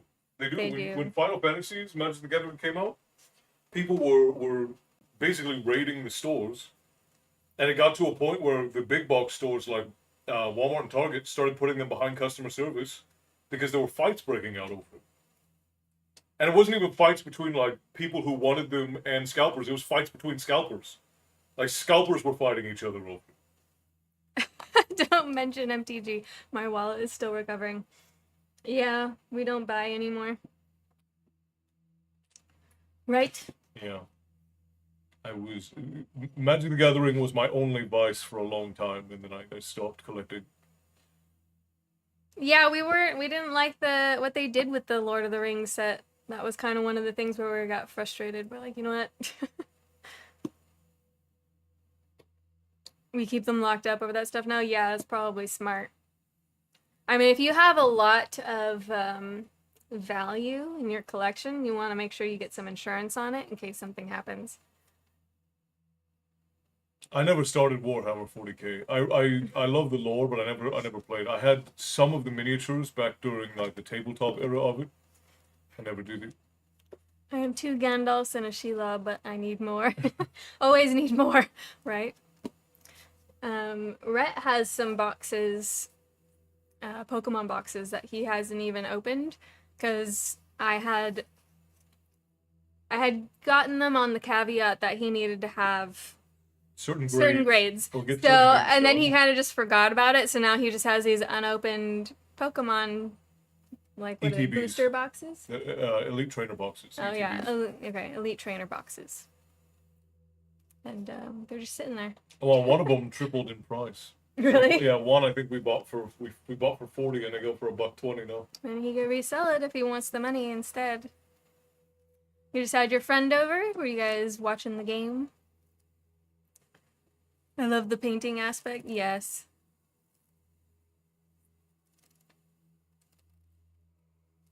It's not as bad with Magic now. It doesn't seem to be, because I do see them at the store. Yeah, it was really bad when they did the Fallout set, when they did the Final Fantasy set, and when they did the Warhammer set. That's when it was really bad. You were playing some games, video games or board games? We have a really cool cafe out here called Game and Grounds. And it's half cafe with food and coffee, obviously.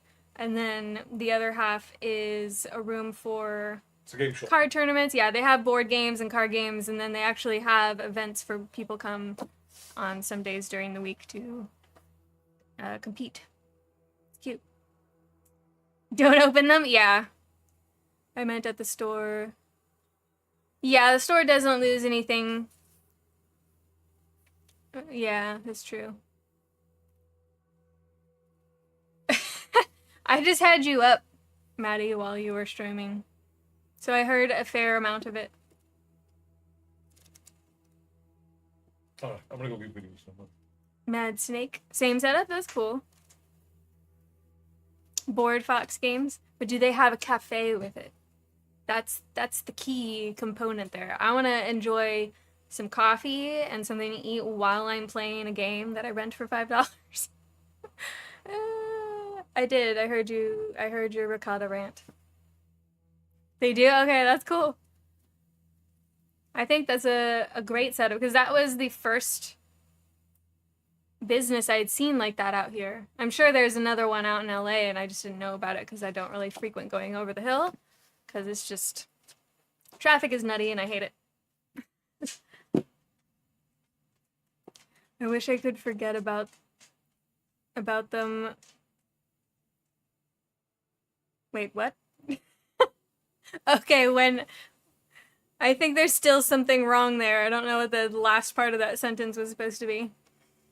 Veterans get free coffee on Friday? That's really cool. That's very cool. I like that. Yeah, yes, Maddie. I heard all your rants. And hello, Barry. Welcome in. Cheers. Yes. What? No, I was just checking if it worked. Taking photos of me? I guess at least it's not me sleeping with my mouth open. And Yeah. My collection of those is big enough. I need ones of you awake now. He's so rude. He takes pictures of me when I'm unconscious and like with the worst possible setting. We went to IHOP at 3 in the morning and played Monopoly. That's the funny. appropriate time to be in an IHOP. Yeah. I mean, where else are you gonna go? Yeah. Denny's, I guess, same thing. Well, what other time would you go to an IHOP? When I buy them. Okay, that makes sense. I gotcha.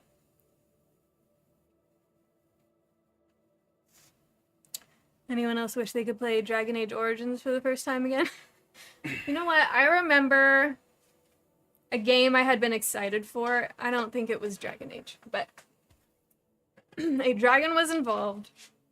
The protagonist was a male character that gets involved with a dragon and literally is able to ride it and fly around all over the place. And it looked really cool, and then the game never came out. I don't want to share the things I've seen at Denny's. I don't go to Denny's.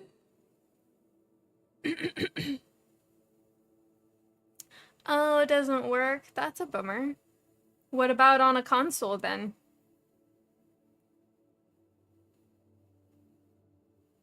Sounds like some books that have been written recently. I mean, yeah. I mean, this is like a long time ago. So I can't even remember what it was called, but it looked like it was going to be really cool. We're not caught up on the season, Nathan, but we are watching Fallout. Yeah, I was watching the first season with Rhett when he came back from his trip. But yeah, we've been watching that. And I've been entertained. I say we almost didn't, because the first 3 episodes were major like storytelling turn off for us. There's a lot of shock value, not a whole lot of story or character development. So the first 3 episodes I would put it like a 4 or 5 out of 10. But the last episode is an 8 out of 10, and so it makes the overall of the series probably like a 7 of season 1, like a 7 out of 10. So it is worth watching, but the first 3 episodes are rough. Hells does not have a Denny's or IHOP. Good for you. But I'm sure you have that diner that people go to late at night, right? Because they don't have anywhere else to go, and it's cheap, and the food's not good, and it usually makes you feel sick afterwards, but you eat it anyway. I say if you have a Denny's, if you don't have a Denny's or an IHOP or a Waffle House, it means that there's no crime in your neighborhood. I mean, try it, Kova. Try it. We have a bunch of the old consoles, and got quite the collection, because I didn't get rid of my stuff. Oh, that's cool, Gunnar. I actually got Rhett like a whole set of Fallout gear, like pajamas and a sweater and sweatpants. Oh, you live in a high And a crime shirt. neighborhood then, Hellhound. Oh, Waffle House. You live in the highest crime neighborhood. You're one step away from a prison where you are. It's definitely a different vibe from Denny's or IHOP. See, raccoons aren't trying to sacrifice you tonight. That's good, Maddie. You're gonna go to sleep, Joker. All right, good night. Sleep well. All right, I should go record and you should read. I should. All right, we can read.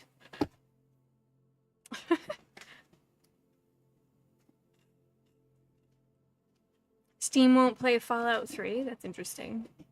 I've been having problems with Fallout 3 on Steam. It doesn't save. Oh, that's right. Sometimes it doesn't save. Yeah. You had to do like a download of it, right?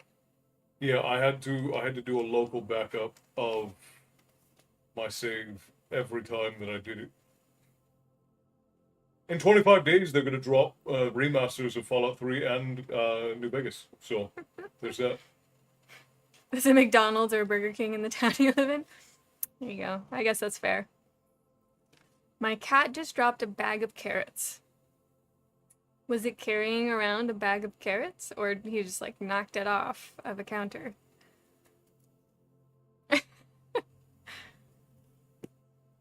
What did Barry say? There at the top. Good advice. Oh no, it left already. Big fella at the moment eating a salt and pepper roll with peppered ham and Bavarian smoked cheese. Just listening. There you go. He's got the snacks going. New Vegas is the best, hands down. There's not even a question. Like, even today, with Fallout 76 and the improvements they've made to 4, New Vegas is the best, and if they do a really good job... Fable Remaster is coming out. That's cool. That's a long time ago. Yeah. Wow. Well, it was Fable, but Fable wasn't before Fallout 3, though. I don't know. It was a little bit after. I don't actually know. I cannot comment on that. But yeah, if they improve the systems for Fallout New Vegas, we'll play through it again. I will for the first time ever buy a full price game, just so that we can all play through New Vegas in 3 together. Yeah. I might actually do game streams. There you go. Now you know how to get Castle to play games again. Just beg them to fix it. Yeah, I think that would be fair, Kova. That's fair. Okay. We'll get rating because it's already late and I'm pretty sure most of you guys are going to be dropping off in about half an hour. So let's begin, shall we? Oh my gosh. Yeah, don't even get me on that, Nathan. I will rant about that. Terrible. Absolutely terrible. I was so upset. I stopped playing it based on principle. And I bought 3 copies. One for myself, one for Castle, and one for a friend. So we could all play together, and it was just awful. To interrupt the thread, your hair is looking lovely today. Oh, thank you. Thank you. Put it in braids, because I'm hot. But I also wanted to be cozy, so I'm wearing this like sweater, and now I'm really hot. So it just needs to be colder. Is it good? Yeah. When are you supposed to wait? But Yeah. I didn't want to. Is it? It's not too moist anymore? Nope. It's a little moist. It's tough though.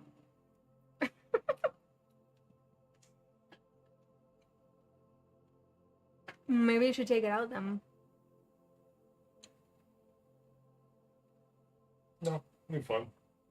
That was a really thin piece that I clipped off the end. Okay.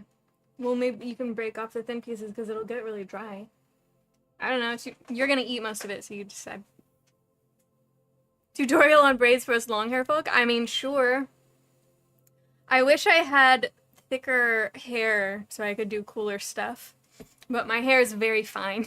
So, but I see so many cute hairstyles where there's these like beautiful big braids and I'm like, oh man. I'd have to wear a wig.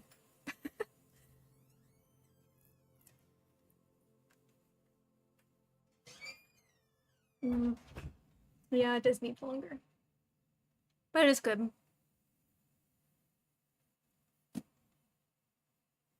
Been working our way through the cooking skills list. Need to get Everett doing stuff too.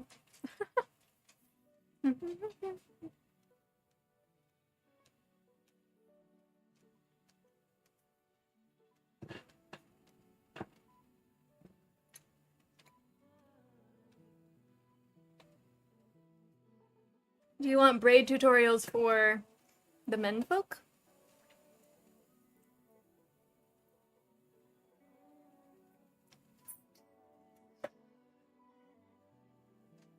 Your middle has been opposed with soup? What's wrong with the soup? You don't have much hair left on your head? Oh. It happens. And it's okay. Of course it's coffee.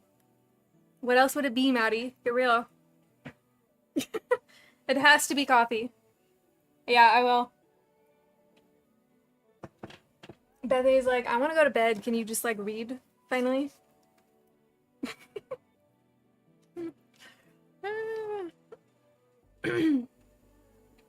Okay. That is fair, Gunnar. We can probably arrange that. Alright, chapter 5. We are on page 144.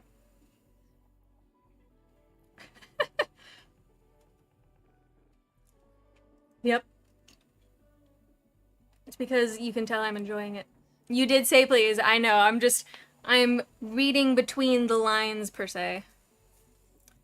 You love the cauldron mug? Thank you. I got it as a gift from the in-laws one Christmas. And I had like a Hogwarts brownie that had sprinkles with the color of the house. And it was like a surprise. I let Everett do that, obviously. Alright. Fanya is at Seven Waters, and she's going to have to figure out how she is going to mete out her grandmother's will to destroy them, essentially. You aren't wrong. Yeah, I know I'm not. It was jerky. We're making some jerky. Or I guess I'm making some jerky because I'm the one that did it. But making it for Castle. And hello, Jody. Welcome in. We're going to start now. For real. For real. The forest was like a cloak of darkness around the keep and its small settlement. As the year moved forward and the weather grew damp and chill, I found it hard to shake off the feeling of oppression, of being shut in a trap that would draw close around and smother me. The forest protects its own, Maureen had said. It seemed to me the forest lived and breathed, and sensed intruder in its midst, with destruction in her heart. Grandmother had set things out for me with devastating simplicity. Make sure they don't fight, she had said. Or if they do, make sure they lose. To lose the battle was to lose the islands. To lose the islands was to bring ill on the forest, and on the dwellers therein, whether of human world or other world. It seemed to me the forest knew this, as a living being knows a great truth. Foolish thoughts, I said to myself briskly, as I added a log to the small fire in my room. After all, it was only trees. Trees can be cut down and burnt. Trees can be cleared to make room for crops or grazing. Stupid. To give those fears too much weight. And yet, in the lore, trees could not be underestimated. To Connor and his kind, they were powerful symbols. To Maureen and her family, they were a sacred trust, to be protected at all costs. In its turn, the forest guarded all who dwelt at Seven Waters. I stood by my window looking down, watching the rain driven sideways by the gale, seeing the leafless forms of great oak and beech shudder under the storm's onslaught, yet stand firm together. It was nearly dark, and I had little candle, which struggled to remain alight there in the window. Its flickering glow touched Riona's embroidered features to life, and turned her silken gown to a shade of autumn rose. There was the strangest feeling about this spot, close by the narrow window. I had felt it before, some power, some significance, as if a person had waited here endlessly, as if they had felt it was so strong that the memory of it still lingered there in the cold air, before the flickering candle. The sense of it chilled me. I moved away to sit on the bed, and Riona's eyes watched me. Fears, I told myself, too many fears. I must rid myself of them so the task could unfold. If the forest was a threat, then I must confront it. I must answer the voices, and challenge the silent sentinels. Did not my task strike at the heart of the fair folk themselves? And yet I quailed at the prospect of walking alone under the oaks, lest I hear their voices. Without knowledge of those whom I must defeat, I could achieve nothing. Was I not a sorcerer's daughter? Where was my courage? The weather cleared. Stormy days gave way to crisp, frosty mornings and cool afternoons under a pale sun that gave no respite to the ache deep in the bones. The little girls stopped squabbling and went outside to play, not too far from the house. The last of the season's work was completed. Roofs repaired, wood stacked, winter supplies carefully stored away. In the yards, men with swords and spear and dagger rehearsed endlessly, the lethal dances of war. More horses came in, and the stable lads were too busy to bother with the ladies' riding lessons. Sean seemed grim and preoccupied, striding about with the two great dogs padding silent behind him. Other men came and consulted with him and left. Supplies were brought in on carts and put away before anyone could get a look at their nature. Often Connor would be there with his nephew, checking things and offering grave advice. It was not so unusual for a druid to involve himself in a military campaign, especially when it touched on something so dear to his heart. For my grandmother had been right about the great venture planned for this summer. It was indeed no less than the final onslaught the Britons of Northwoods, the clan that had laid hold of the islands sacred to the old faith, generations since. This was the summer when the islands would be returned at last to their rightful guardians. Not owners, that term was not appropriate. The family were custodians only, of forest, lake, and islands. This ancient trust had been laid on our ancestor by the folk of the Tuatha De Danann, when first he set foot in the forest of Seven Waters. There had been a terrible neglect of that trust, and Northwoods had laid hold of the islands. Over countless years, the feud for control of these specks of land far out in the sea had been waged, and sons of Erin and Britain alike had laid down their lives for the cause. This would be the last onslaught. Northwards would be driven out, his forces shattered. The time was right. The child of the prophecy was among them, and a warrior fully fledged.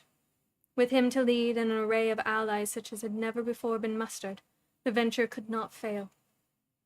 All this I had learned by listening and observation. The training my father had imparted had made me skillful at both. Indeed, there were times when I overheard rather more than I wished to. Times when I wondered much about the history of this great family, and the secrets which seemed woven into it. There was a day when I had fled the children's chatter, and taken myself off to a secluded corner of the garden, to sit in silence on an old stone bench. The air was chill. I was well wrapped in my warm cloak. I held my grandmother's amulet in my hand, and tried to fix my mind on the task she had set me, and how I might achieve it. Sometimes when I touched the small bronze triangle, I saw her face in my mind, and heard the fierce whisper of her voice. "Don't forget, Vanya.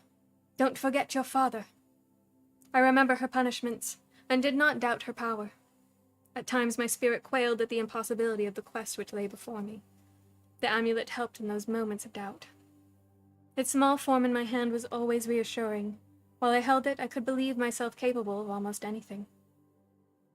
That day I was sitting on my bench in the shadow of a tall winter-brown hedge, when I heard voices. My Uncle Sean's and Connor's. They were walking along a gravel path on the other side of the trimmed beeches, and they paused right behind me so I could not fail to hear their words. Just in case they should decide to come around the corner where they could see me, I used a little spell to blend myself more fully into the hedge shade, to dapple my clothing to the colors of dry winter leaf and dark clutching twig. I listened.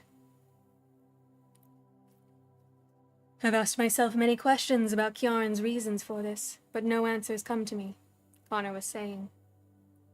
It's plain enough to me, Uncle, Sean replied. Even Kjaran must understand his daughter has no future in a remote settlement somewhere on the fringes of Kerry. He can't bring her north himself. He knows he can never be received here, for all he shares our own blood. So he sends the girl to us, hopeful that we will see her settled, find her a good husband, secure for her a future befitting a daughter of Seven Waters. There was a little silence. There's something wrong here. Connor's tone was thoughtful, as if he struggled with some challenging puzzle. Kjaran had no love for Seven Waters, nor for his family when he stormed out of the place all those years ago. He repudiated all of us, and the Brotherhood as well. As soon as he learned who he was, he set the seal on that decision in taking Neve for himself, even after he understood that was against natural laws. In doing so, he effectively cut her off from all of us. Why would he choose, now, to throw his daughter on our mercy? Even as a child, Kjaran was a subtle thinker.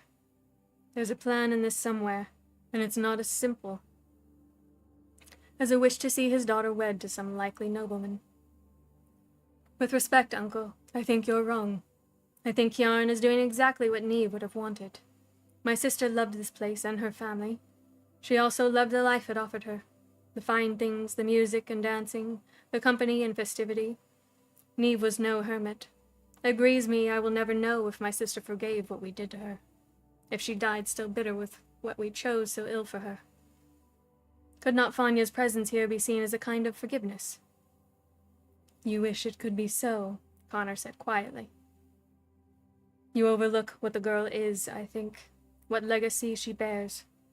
She is Neve's daughter, certainly. I see that in the toss of her head, the sudden silences, the quickness to take offense. But she is Kjaran's daughter, too.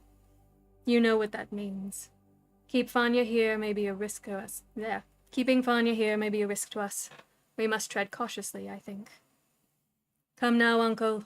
Fanya has some skill in magic, that is true, but any druid could do what she did that day in the forest, growing up alone with her father all these years. Is it not surprising that she has gleaned some knowledge from him? There's more of a danger on another front. Eamon's been asking me questions I don't know how to answer. What questions? Connor's tone was suddenly sharp. About the girl's father, who he was, his background. The answers I gave Aisling did not satisfy her brother. He would not accept simply that the man was a druid of good parentage. He pressed me for more. Said Connor. Why would this interest Eamon, do you think? Everything interests Eamon. He makes a point of knowing all there is to know, just in case it may come in useful someday. No doubt that is how he's made himself a man of such wealth and influence. They were moving away along the path again. Soft as a whisper of breeze, I rose and kept pace with them on my own side of the hedge. I was well practiced at walking silently, limping foot or no. Secrets there, Connor was saying. What was the full story that day when Neve fled from Shidouv, and somehow made her way to Hioran's side? That's a matter of great shame to Eamon. He's never forgiven himself for allowing such a breach of security in his own home. It's not that story that I'd like to hear, said Sean. I'd like the truth about a time my sister Leodin went to visit Eamon, and ended up in some outpost with 2 wounded men and a company of outlaws. There's a tale there that concerns me deeply. It has caused me grave misgivings all these long years. Yes, they kept that secret well, Leodin and her Bran. All this time, a certain doubt lingers concerning Eamon's involvement in those matters. Still, he is my wife's brother. He is family now. Indeed. And an impeccable ally from that day forward. It raises interesting questions. They fell silent. I would have to stop walking soon. The end of the hedge was close, and they would see me, spell or no spell. I had not mastered the art of invisibility. Don't worry about the girl, said Sean. She's a good child, I'm sure of it.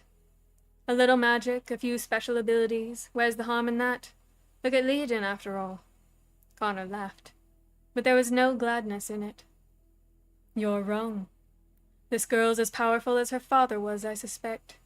I see it in her. I feel what she is every time I go near her. Such potency in a girl too young to harness it with proper judgment could be disastrous for us. I know one thing. I'd greatly prefer a mage of such talent as my ally than as my enemy. They moved on, and I stayed behind. Connor was a druid. Not surprising, then, that he sensed my abilities and distrusted me. If only I really were as powerful as he thought, then maybe I would be stronger than my grandmother, and could somehow say no to her and her still protect my father. But Connor was wrong. My own use of the craft was puny and weak besides grandmother's. Defy her, and I had no doubt both I and my father would be destroyed. Somewhere at the back of my mind were her words. It wouldn't take very many mistakes on your part to make him very sick indeed. She had said that she would know if I failed to carry out her orders, and I would be a fool to disregard that. I must make some progress, or my father would suffer. I chose a cloudless day, a day when for once Aunt Aisling had set me no tasks. Now was the time. There was nothing to be afraid of. I told myself as I put on my outdoor boots and took my shawl off the peg behind the door. Nothing at all. Just take it step by step. Today's step was to face those forest shadows, and establish that they were nothing to worry about.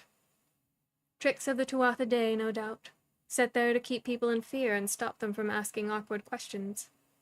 My grandmother had always said that the fair folk were too big for their boots. Arrogant. They thought themselves better than everyone else. Look at the way they had cast out their own without an inkling of how it felt to have a curse on your life and your line forevermore. It was time someone stood up to them, but, as with all that I did, carefully. My purpose must be kept secret until the very last, or failure was certain. I wrapped the woolen shawl around me. Riona was watching. No, she seemed to be saying, that won't be enough, and you know it. I frowned at her. But I went to the little chest and took out the beautiful silken shawl with its scattering of tiny bright creatures, and its fringe that danced in the light like an ever-moving waterfall, and I tied it around my shoulders. Satisfied, I muttered. Riona did not answer, since she could not, but her expression seemed to be saying, that's better. Best hold on to what you've got left, since it's not much. I stared at her, wondering where the thought had come from, and what it was supposed to mean. Then I picked her up and put her in the little chest and shut the lid. Hello, Super Duper Jeff, and thank you for the raid. We have 8 people. Wow, welcome in. We normally have a raid horn. I'm not capable of blowing the raid horn, so I apologize. We will just have to pretend, but welcome to Black Dragon Tavern. I am not usually the one that is streaming. That would be my husband. But tonight it is me. My name is Oonagh, and we are reading a book by Juliette Marie called Child of the Prophecy. Toot toot! So thank you for the raid. I hope that your stream went well. Ah, it's too hot in here.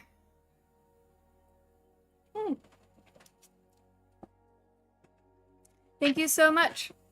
Is that Amy's? Ames? Mrs. Other Francis. Thank you so much for the heart me. I know, Viking raspberries! Oh, you were reading some Lovecraft. I like it. I like it. We were gonna do that around Halloween and Samhain, but we didn't get to it.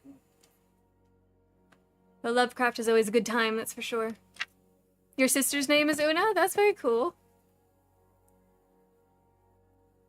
You don't really see it around a whole lot. It's not that common. I've been going through his entire fiction catalog. Well, we got a ways to go. It's a lot. But it's all good, so it makes it worthwhile. It's been a long time since I read any, but we've got them. You guys still awake? You alive? Looks like it. I haven't read much of his work before, so it's been interesting to see the genesis of some of the Cthulhu mythos. Yes, agreed. I actually just purchased recently the like the roleplay game that I can do with other people, like D&D basically. Seems to be eerie. Okay, Bethany's still awake. That's what matters, right? It's like, get reading. She's gonna pull out the whip on me soon. Yes, that one. It's Call of Cthulhu. I haven't played it with anybody yet, but I got maps and stuff set up for it, and I'm gonna hopefully get that going soon. Ads in 5? Okay, let me see. We can snooze them for a little bit. I'm sure I've mentioned this before. You're the second Oonagh I've known. Yes, I do recall you having said that. And hello, side quest hero! And welcome in. Thank you so much for the follow. Welcome to the tavern. I'd be interested in how that goes.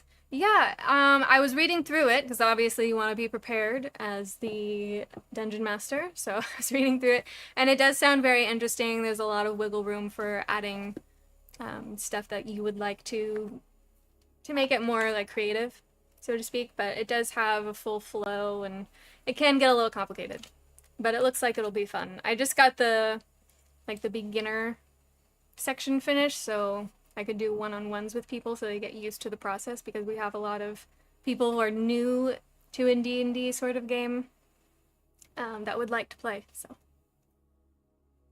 I have a few Cthulhu-based board games, but haven't done the RPGs yet. Okay.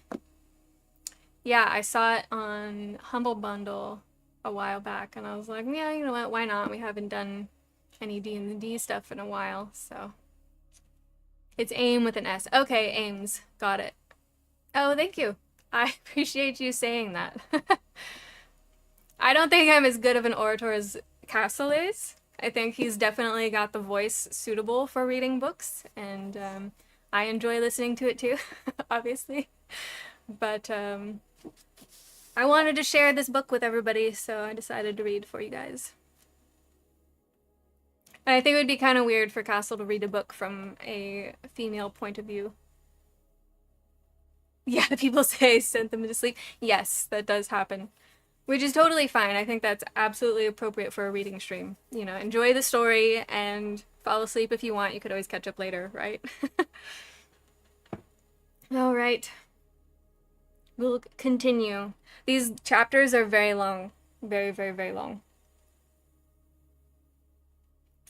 I'll keep going until you guys tell me that you're ready for bed. Okay? Is that fair? Okay. It was the middle of the day, and still the forest crunched under my boots. On the lake a few ducks floated, dipping for what morsels might be found. Smoke from the small cottage fires hung in the air. Turbs were stacked in orderly piles by the low doorways. I passed the settlement quickly, and made my way beside the stone walls of the grazing fields toward the margin of the forest.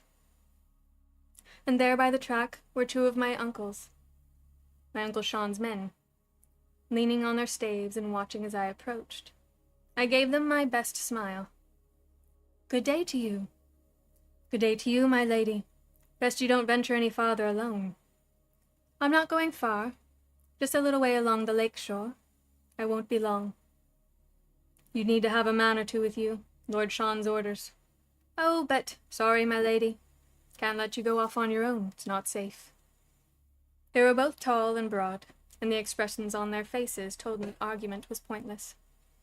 The one on the left had the slight look of a duck about him, with a full mouth and his hair pulled tightly back from the brow. The other was more like a frog.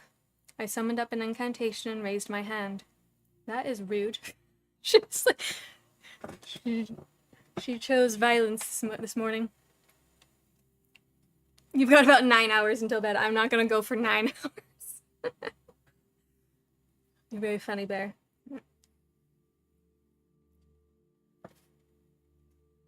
"I'll walk with the young lady. That solves the problem to everyone's satisfaction and no harm done." And there was Connor, standing on the path behind me, where a moment ago there had been nobody. "Yes, my lord." The presence of an archdruid, it seemed, automatically guaranteed safety. The men-at-arms stood aside and let us pass. We walked on in silence down the path that led beneath the canopy of leafless branches. Underfoot, the fallen leaves of oak and ash, beech and birch had rotted away to a thick, dark fabric of moist fragments, in which strange fungi sprouted and creeping things busied themselves. I drew the shawl closer about me. "You've a particular purpose in this venture out?" This was a statement rather than a question. "And you would prefer to go alone, but as you see, that is not possible. The days when the children of Seven Waters could roam the forest freely, without fear, are gone. There have been many changes here." I nodded. "I will not intrude, Vanya. My nephew is wise to place restrictions on movement through the forest. There's a need for complete secrecy until after the summer. I imagine you understand that." "Besides," I said, "the forest itself is not always benign, so I am told. Strangers are not always safe here. Marine said it protects its own." There was a silence as we walked along together under the trees. "True enough," said Connor after a while. "But that should not concern you. After all, you are one of us." I held back my bitter response. "You think I will swallow that lie as my father did?" "Still," I said quite truthfully, "I am not accustomed to so many trees. They make me uneasy." "In that case, a druid may be your best companion." I did not reply, and we sat in silence until we came to a clearing among bare-branched rowans, still hung here and there with the last shriveled remnant of the season's fruit. In the center of the open space was a huge flat stone, moss-encrusted. There was a stillness. Wow, I'm like losing my ability to talk.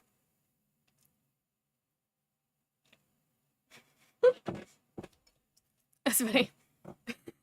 A little late because he went on a side quest. That's okay. I just need my mouth to work. That'd be great. All right. There was a stillness about the place that set it apart. The only sounds were the occasional call of a bird high above, and the trickling of some unseen stream as it found its way down to the lake. "This place is suitable," said Connor. "I will meditate a while, for I too welcome a respite from the bustle of affairs. You must do what you will, no hurry." He settled himself cross-legged on the rock, his white robe flowing around him, his back as straight as a small child's, and closed his eyes. "Hello, G. Any ale at the bar?" "Absolutely." Ale, mead, whiskey, whatever you like. Welcome in. There seemed to be nothing for it but to sit down, as far away from him as the breath of the stone allowed, and do the same. I knew enough of magic and trances and otherworld powers to realize one could not simply walk out in search of manifestations and expect them to be conveniently there at one's disposal. It was necessary first to calm and slow the senses, to concentrate them on a chosen symbol or familiar snatch of the litany, to allow time. Even then you might not get what you expected. It helped to be in the right place, and is a great deal easier when there were no distractions. The high ledges of the honeycomb were good. A roar of the ocean and the scream of the gulls would weave themselves into a timeless, solitary sort of peace. The little cave down under the rocks, where sea and earth and filtered light met and touched and shifted in delicate balance, that was best of all. Skull, yes. Do you think there is a metaphor or some significance to the fact that she cannot speak, but everyone talks to her in a way that would traditionally warrant a reaction? Or am I overthinking things again? Well, Fanya can speak. It's Sorsha from the first book that cannot speak. And welcome, Jeff. Thank you for the follow. Welcome to the tavern. I hope you enjoy here. Raise the bar for the Oonagh. Yeah, okay. I'm sure I could find some of that too, Maddie. Hoppa, right? Is that what you say in Greek?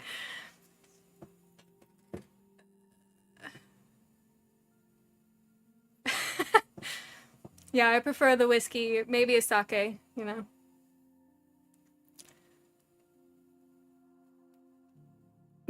That's okay. Fanya can speak. She's being very careful because her grandmother is a sorceress, if you recall, and she has sent Fanya back to her family in Seven Waters, whom she had tried to destroy previously. Now she is going to do that vicariously through her granddaughter.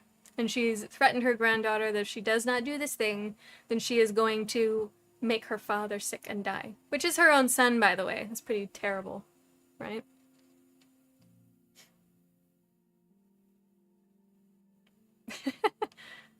Ads are starting? Alright, let's do, I guess I should have done a 3-minute ad.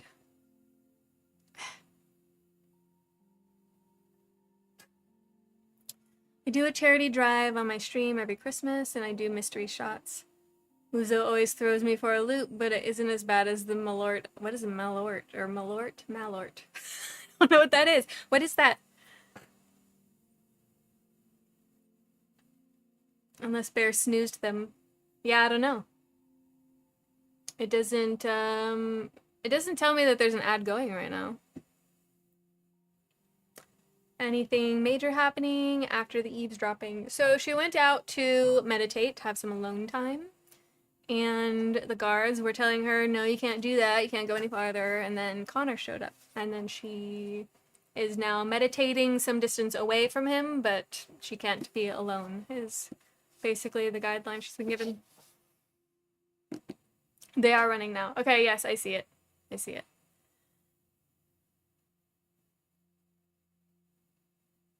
But to be fair, stories recently have definitely played with the hierarchy of parents and children. Yes, that is true. That is true. We will let the ads run and then we will continue. Well, have a good night, Jody. Thanks for popping in for a little bit. Have a good sleep and hopefully we'll see you again on Tuesday.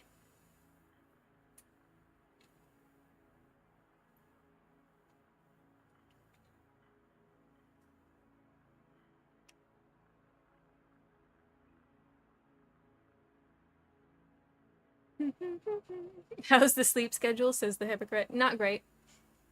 Sleep schedule is not great. I've been trying, but I have nights where I'm extremely tired, but I still can't actually sleep, or I wake up at weird times.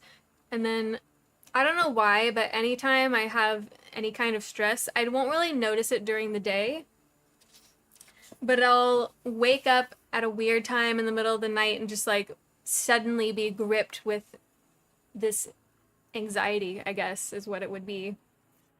Where I'm just like contemplating life and its mortality and other crazy things. I'm like, what is wrong with me? I just want to sleep right now. Ooh, that's their evil buttered popcorn. We like that.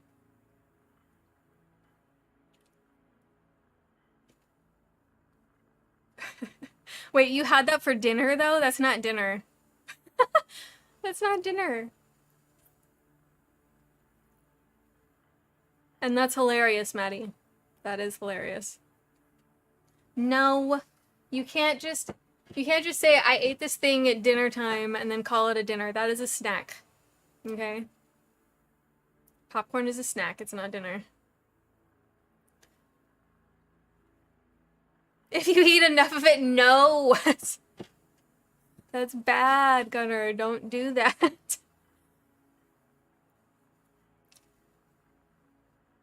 Camian, that's terrible. Some protein or something.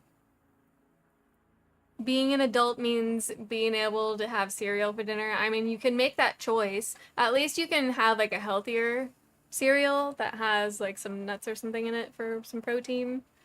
Not like cereal, but like granola, right? A good granola. Maybe get the, like that pumpkin seed one, and because pumpkin seeds are very good for men folk and your testosterone. Ads are done. Beautiful. All right. Porridge for the win.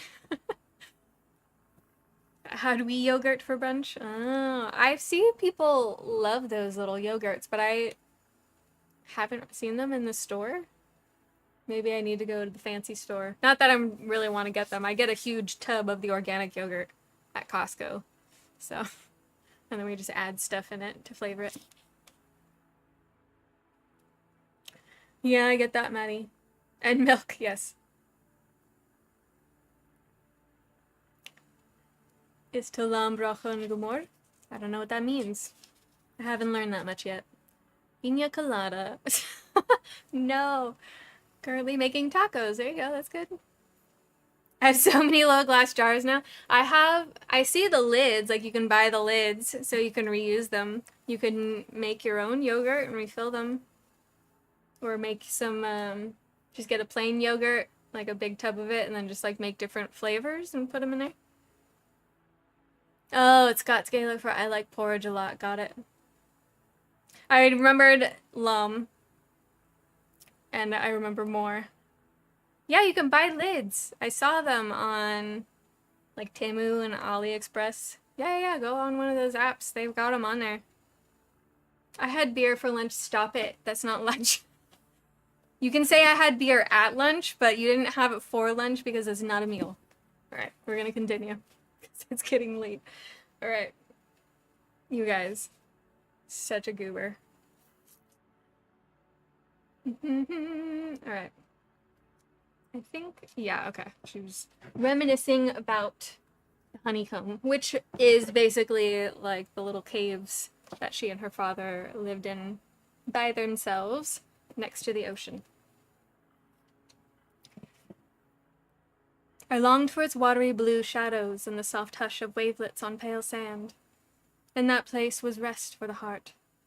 But Kerry was far away, and in the forest of seven waters you could not hear the song of the sea.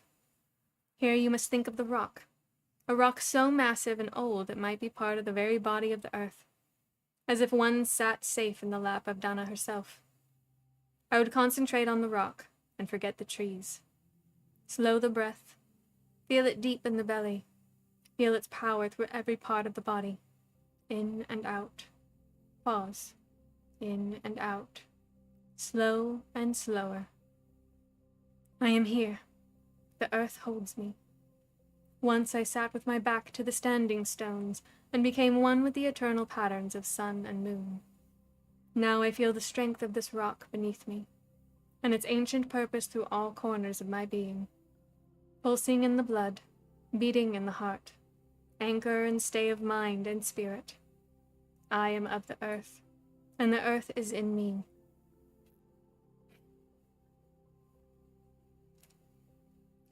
A long time passed, or a short time.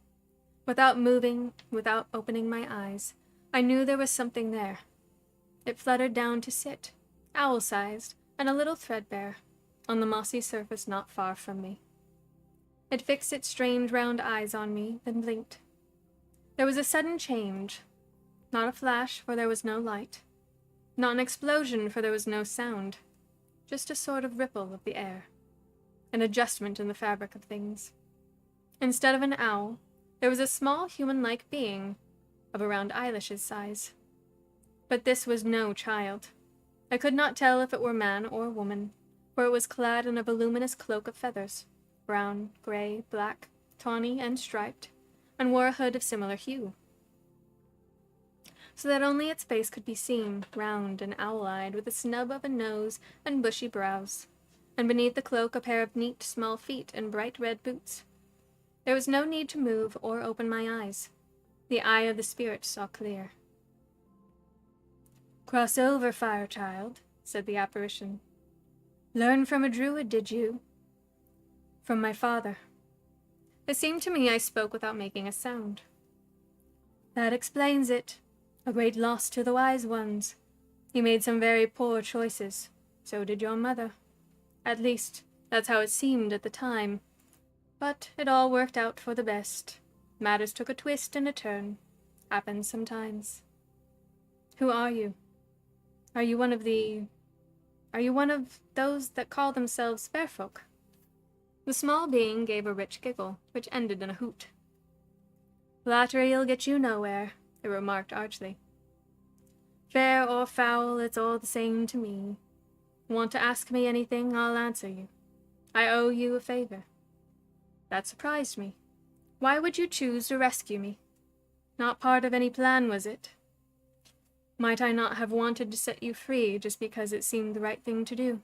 I asked, somewhat affronted. "An act of natural kindness." "Not renowned for that, are you? Kindness? You're a girl who throw away treasure, if she thinks it in her way. Seems to us you don't give a toss what casualties you leave behind you." "What do you mean, casualties? What is this, an inquisition? I did not come here for this." "You use your craft cleverly. You have the techniques at your fingertips. But you use it unwisely. You don't count the cost." "What cost?" But in the back of my mind there was the tiny clear image of a codfish thrashing about on the earth, gasping and drowning in the cold, dry air. That picture had never really gone away. I had simply got better at not seeing it. And I recalled Riona staring at me, and that odd little voice that was not a voice saying, "Best hold on to what you've got." I thought I could hear, very faintly, the keen of the pipes. "You'd want to be careful," said the small personage in the feathered cape. "Is that some sort of threat?" I challenged. Another hoot of laughter. "Threaten me? Well, what is it then? What are you trying to tell me?"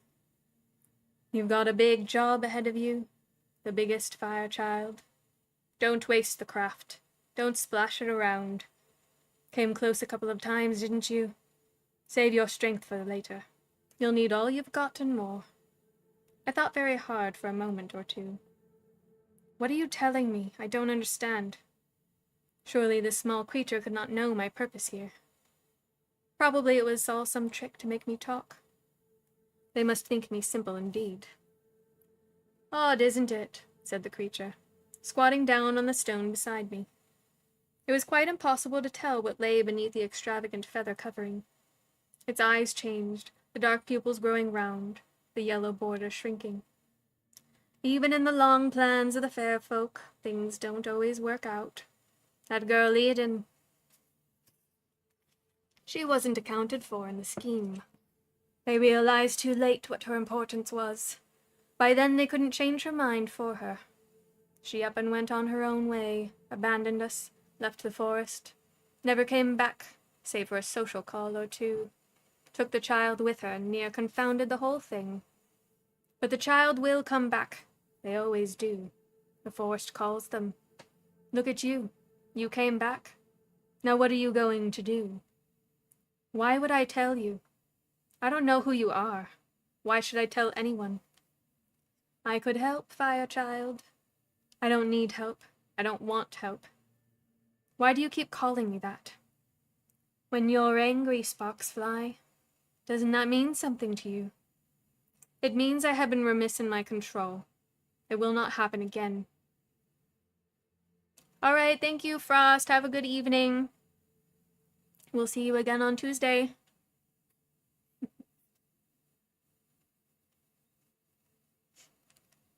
Pig-headed, aren't you? Let me know if you change your mind. I won't. I work alone, as my father does. Look what happened to him. Should have come back here, where there was a place for him, if you ask me. He was a fool.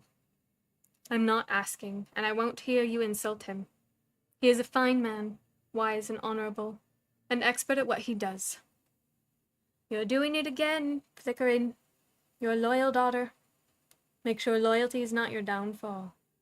Best ask your questions now, if you've got any. There's rain coming. Without opening my eyes, I could see the sky above us, pale blue and completely cloudless. Very well. I thought I might as well use the opportunity, whether or not the answers were of any value. Hello, Moser. Welcome in.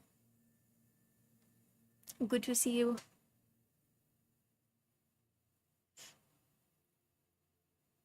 What lies on the islands? What is their importance to this family and to the fair folk? The owl person blinked.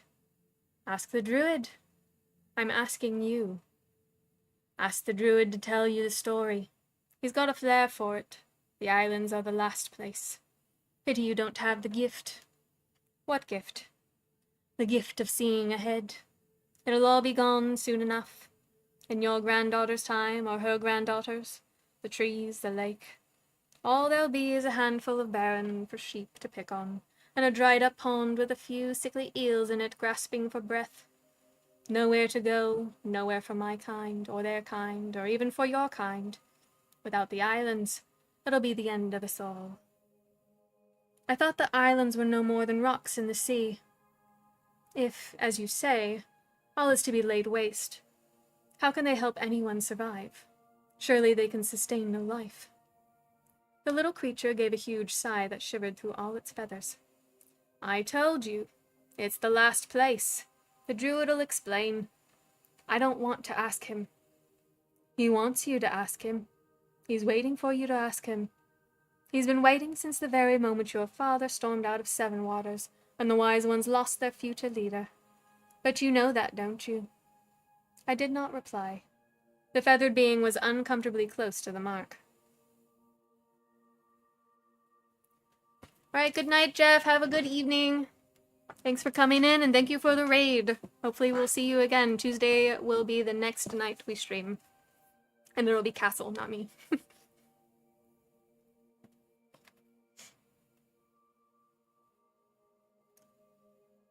Any more questions? Rain's coming.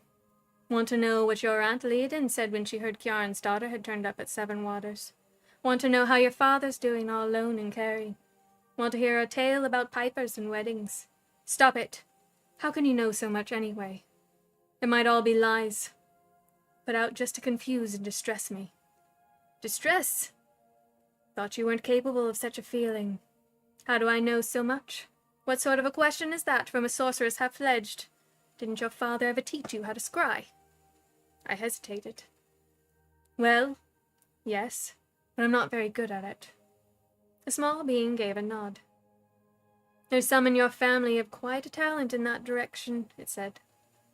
What you need's a seer. And then it happened again, that slight changing of the way matters were, and there was a flap of wings and silence. Deep in a trance, I could not move or open my eyes. By the time I had completed the slow sequence of shallowing the breath and coming back to the conscious mind, of reawakening the body and, finally, emerging into the time and place of now and here, there was not a bird in sight. Just the quiet clearing and the archdruid stretching his arms above his head and rising gracefully to his feet with an ease of a man half his age. The day was clear, and the sun still shone, glittering on the lake water down the hill between the willows. Ready? Connor asked me quietly. I nodded and we began the way homeward. It should not have taken long. We had come only far enough to be sure of solitude and quiet. I was distracted, my mind repeating that strange conversation and trying to puzzle out how much of it was real, and how much of the product of a rather effective meditation combined with my natural unease. There was a fox screaming outside your window? Keeping you awake, huh? After a while, I began to notice that, although I was certain we had simply retraced our steps along the track, now we were walking through a different kind of terrain, where surely we had not been before, a steep sort of hillside tumbled with many boulders. There was a sound of a stream very close at hand, and it began to rain, fat droplets spattering. Then a shivering gust of wind followed by sudden drenching sheets of water. I could have sworn the sun was still shining. I pulled my shawl up over my head in a futile attempt to keep dry. "In here, Fanya," yelled Connor through the downpour, and seizing my hand he pulled me sideways off the narrow path and down into the shelter of the rocks. It was a long way down, through a very low opening into a place where there was a real cave, with a broad shelf above the stone floor, and a small round opening in the roof, which let in the light. Somewhere close at hand water gushed noisily. Yeah, that's a good call, Aaron. "The stream," said Connor, stating the obvious. "One of the 7. Rain swells it quickly. Are you very wet? I suppose we could make a small fire." "With what?" I said touchily, surveying the bleak, damp interior of the chamber. Outside it sounded as if the rain was coming down in buckets. There was a thing about druids and rain. "We could improvise," he said with a little smile.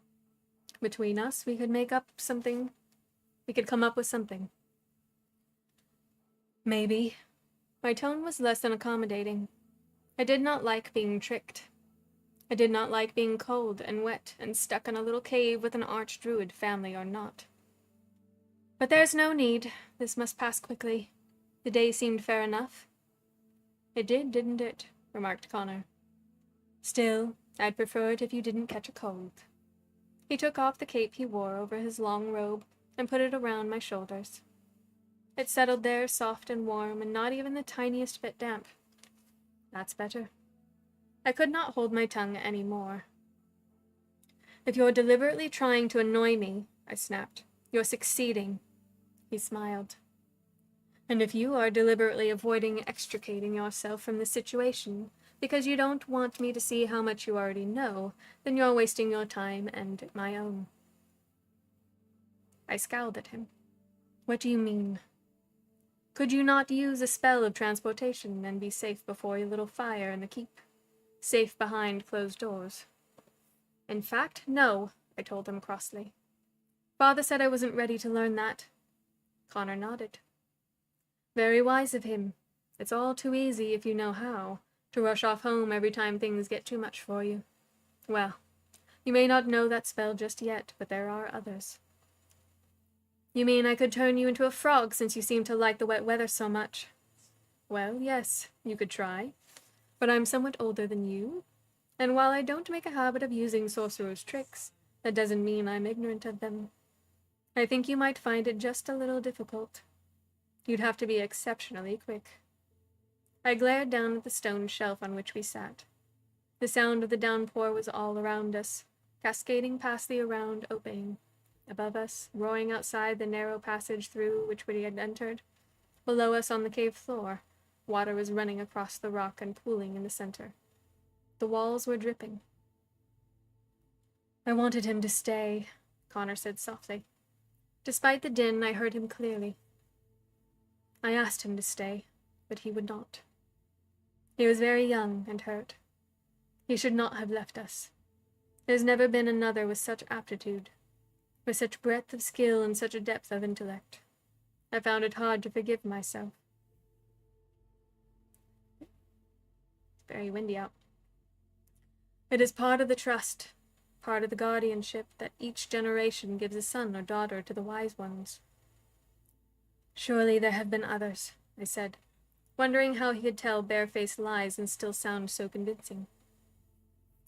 "And hello, Majekril." Imajekro, thank you for the raid. Welcome in. We are currently reading the book called Child of the Prophecy by Juliet Marie. It's actually the third book of a trilogy, but I hope you enjoy your stay here anyhow if you just want to hang out and relax and fall asleep. Okay. Got it. But thank you so much for the raid. We normally have a raid horn that gets sounded off, but I am not capable of doing the raid horn. That's my husband's expertise, and he streams on Tuesdays and Thursdays, and he was on a bit earlier. It is very interesting. Yes, thank you. Thank you for the lurk. I hope you had a good stream, and are you going to bed? Yeah, anyway, I hope you had a good stream. Thank you for the raid, and if you want to go to bed, that's totally fine. I'm sure that you're tired after streaming. But you are very welcome. Oh, you finished off The Hobbit. Good. We have read that how many times now? 2 or 3 times here in the tavern? It's a favorite. We usually end up having to read that when we do our readathons. It is worth it. It's a great story. It's very, very good. We got through the trilogy as well. Oh, the game. Yeah, it is cute. It does look very cute. I haven't played it because I have plenty of cozy games in my arsenal and so little time, right? But it does look cute. It's not worth the price. It's kind of hard to say. I mean, obviously I haven't played it, but I try to think about when I'm playing a game how much work went into it. You're out, Nathan. All right, have a good night. Thank you so much for joining us, and hopefully we'll see you again on Tuesday.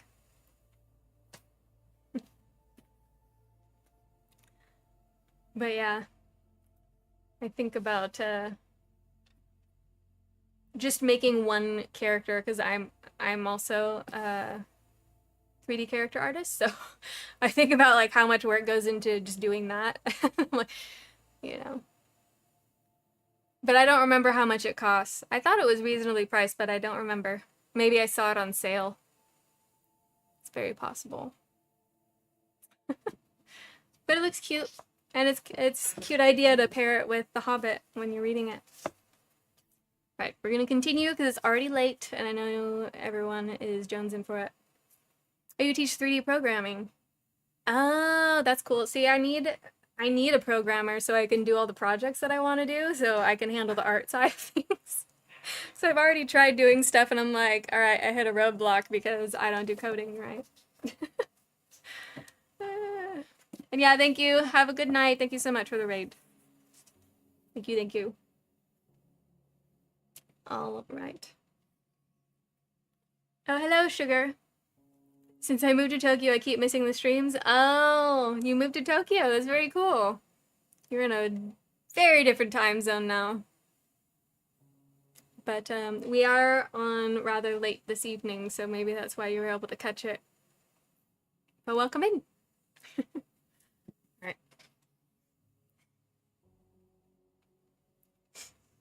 He must know the restrictions placed on our kind. He must comprehend what Kiaran was, and how that fettered him. Yet he spoke like a father who had lost a beloved son. There are my cousins, Sean's daughters, and my Aunt Leodin's sons. Oh no, this is her talking.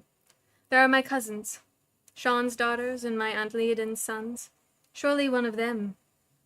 The apt are not easily found. It is not a vocation you choose for yourself. It chooses you. I thought once that Leodin would take that path.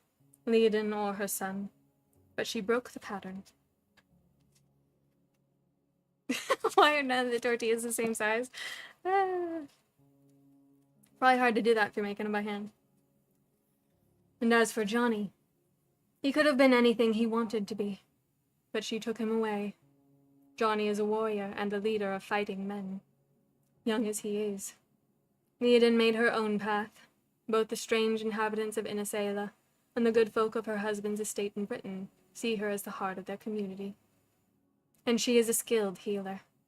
Marine fulfills that role at Seven Waters, but there is no druid.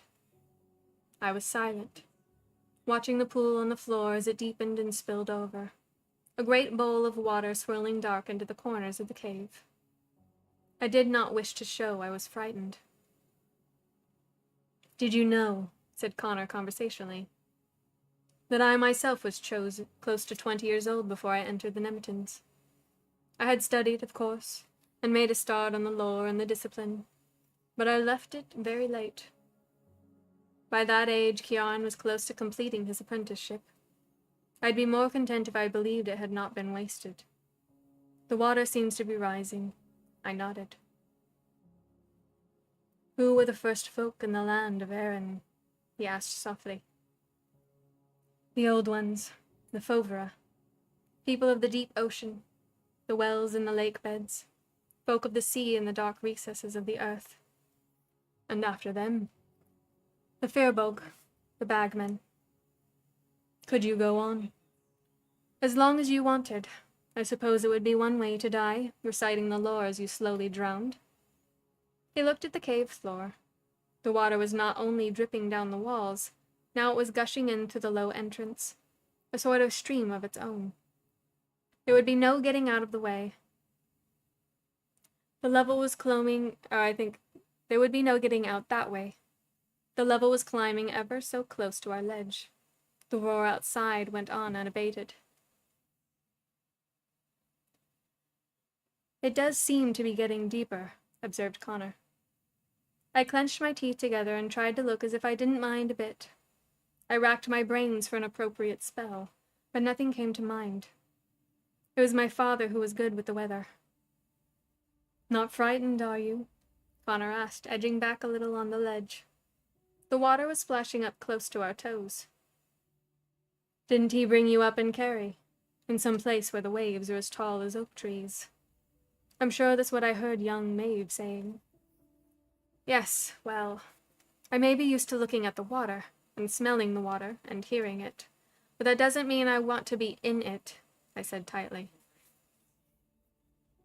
"No, I'd say fire is your element," said the druid calmly. "I seem to be getting wet feet. Shall we attempt an escape?" He rose to stand, looking up at the small round hole in the cave roof above us. It would be possible, I thought, to squeeze out. Just. If one could scramble up first. The water was around my ankles and rising fast. "What do you think?" inquired Connor, and at that moment a cascade burst through the opening above his head. A sudden, violent waterfall that continued relentlessly, making it impossible to hear and difficult to see. The level rose with alarming rapidity to my waist. I felt my gown dragging me down. My heart was thumping, and even if I had wanted to turn into a fish or a frog to save myself, sheer terror would have made it impossible. Away to the doctor's, Kova? All right, have a good visit at the doctor. And thank you, Rebecca, for the raid. Thank you so much. Welcome to the tavern. We are going to pretend I sounded the raid horn because I can't do it. It just sounds sad. But thank you and welcome. And thank you for following, Chase. Welcome into the tavern. We are currently reading Child of the Prophecy by Juliette Marier. I hope you had a good stream. You have a little dragon. That's so cute. Let me see. I can't make it bigger here. Here we go. That's so cute. The little purple dragon. Adorable. I like it.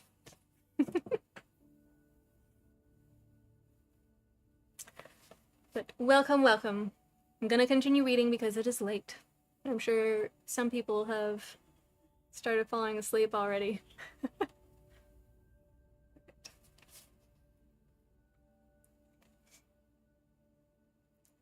Connor was yelling into my ear. He's my little mascot. I am all about the purple and the dragons. Well, there you go. Giving in on my autistic hyperfocus, that's totally fine, yeah. It's a cute little mascot. He's very cute. Or she, I don't know. It's a cute dragon. Come on, I'll help you. Take a breath and go on up. What? Up through there, up through that pounding, drenching downflow? Okay, have a good night. I'm sure you're tired after the stream, so go get some rest. Thank you so much again for the raid.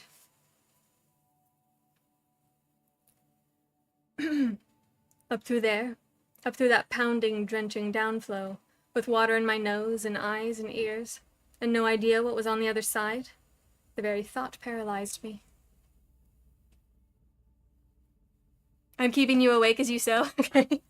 Yeah, I guess it's a good thing to do while you're listening.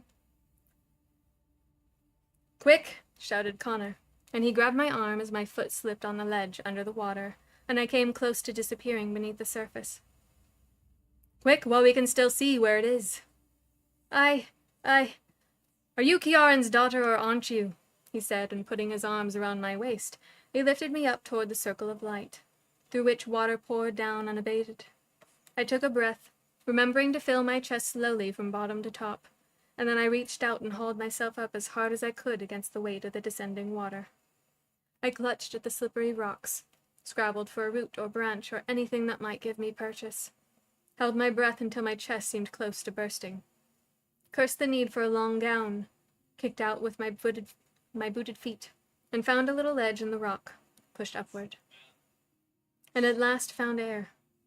I gripped at the exposed roots of a willow, gasping and choking, and scrambled out onto rocks which water ran and ran, funneling down through the narrow opening in the cave. Connor! I screamed, leaning over and peering back down into the darkness beneath the torrent. Connor! There was no reply. I looked around wildly, thinking a rope would be handy, or a little ladder, or even a small lantern if I could get it to light. Fire. At least then he could see the way out. I clicked my fingers, muttering. There was a pop and a fizz, and a little cloud of steam. Oh, come on, I said, and did it again. A ball of flame appeared and hung in the air above the dark hole in the rocks. Hurry up, Fanya, I thought grimly. The man's old enough to be your grandfather, and he did save you first. I looked around again, and was just in time to grab a stout branch of ashwood as the flood swept by it. I clutched the tree roots with one hand as the water washed around me, and reached down with the stick. Surely the cave must be near full by now. How long could an old man hold his breath? I moved the stick around, my fingers gripping tight against the sucking of the water. There had never been such rain. Cursed forest. Words ran through my head. We think you don't give a toss what casualties you leave behind. A pox on the fair folk and their owlish friends. What did they know? I cast about with the stick again, searching for something, anything. Where was he? The rain ran down my face, washing it clean, washing everything away. Was this how it felt to weep?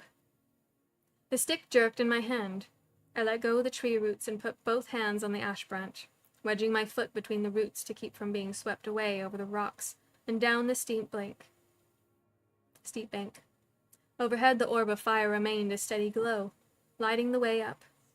I pulled as hard as I could, feeling the strain arching through my back. Come on, old man. Not far. It's not very far.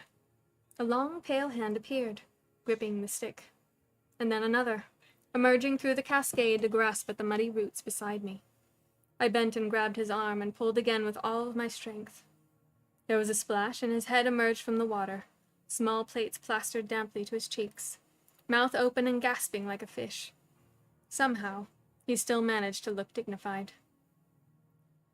Mannanan save me, he spluttered. That's an experience I'd gladly not repeat. Give me your hand again, Fanya. Not as agile as I once was. Ah, that's it. By all that's holy, and my staff's gone as well. Come on, I said, getting to my feet with some difficulty on the treacherous surface. Let me help you. We're best off these rocks and onto some dry land, if there's any to be found. Very wise, Fanya, he said, coughing explosively as he gazed at the ball of light hovering above the hole in the ground. Water still poured in. Further down the hill there was now the sound of gushing exit. I mumbled a word and the flames died. "Come on," I said again, and we made our stumbling way, arms linked for safety, over the rocks and along the remnants of a hillside track, now crumbling away in many small landslides, until we found a stand of pine trees, and a space under them, needle-carpeted, thickly canopied, and mercifully dry. We sat on the ground side by side, breathing hard. "It'll come back," I observed eventually. "What will?" "The staff. You needn't worry. They always make their way back, that's what Father said." "Did he? I've never lost it before. There are tales. Maybe they are true, and maybe not." "Why did you do that? Why would you do such a thing? They tell me not to use the craft unwisely, and then you go and nearly kill yourself, and you're an archdruid. Why?" "Why did I do what, Fanya?" "That, the rain, and everything. At your age you should know better." "Why assume it was my doing?" I looked at him sideways as I shook the shawl off my shoulders and wrung it out. The dye had not run, still it bore its brave pattern of all that was fine and fair and lovely. "Father always said you were good with weather." "Uh-huh." Now that he had his breath back, Connor seemed remarkably his old self, almost as if nothing at all had happened. "Father's good with weather, too," I said cautiously. "He commanded winds and waves once, at the cove. The folk there think him a hero." "I am sure that is no less than the truth," said Connor very quietly. "A hero makes errors, then becomes strong. But he's be the last one to recognize it. Listen, the rain's stopping. Shall we go home?" We walked. My boots squelched, and my gown felt like a lead weight. I had lost Connor's cape somewhere in the water, and had only my wet shawl to keep out the chill. The rain dwindled to droplets and ceased altogether. The wind died down. On the shore where the track emerged from the trees, a long, strong piece of birch wood lay washed up, a smooth, pale surface carven with many tiny symbols. "You were right," Connor said, bending to pick it up. It seemed to me the staff rose to settle in his hand, as if coming home. Interestingly, as we made our way along the last stretch of track, between the forest and the outer fields, I felt my clothing drying, and my hair no longer heavy and damp, and my boots once more watertight and comfortable. As for Connor, you'd have thought he'd been for no more than a fair weather stroll. I was thinking hard. I was piecing together what had happened, trying to look beyond the physical and immediate, and to perceive the less obvious, as my father had taught me to do. The darkness of the cave under the earth, the ascent through water, the emergence through a narrow opening into light and air, the fire. That part I had made myself. The hand stretched out in friendship, in kinship, and the strange sense of peace which had settled on me now, against all that was logical. I stopped walking. "What is it, Vanya?" asked Connor quietly, not looking at me. I was not sure how to frame the question. "I don't think you can do that," I said eventually, scowling at him. "Perform an initiation, I suppose it was, without someone's agreement. I shouldn't think it works unless your apprentice has done the right preparation, and enters into it with a spirit of goodwill. Besides," I stopped myself. It was not for me to remind him that the offspring of a line of sorcerers could never become a druid. That he must know already. "Besides what, Fanya?" He was smiling. Dana only knew what he was thinking. The devious old man. "Nothing." I scuffed the earth with my foot, feeling my anger rising. You must know how pointless this is, with me. You know whose daughter I am. I cannot be a part of this. The forest, the family, the brotherhood. You must realize that."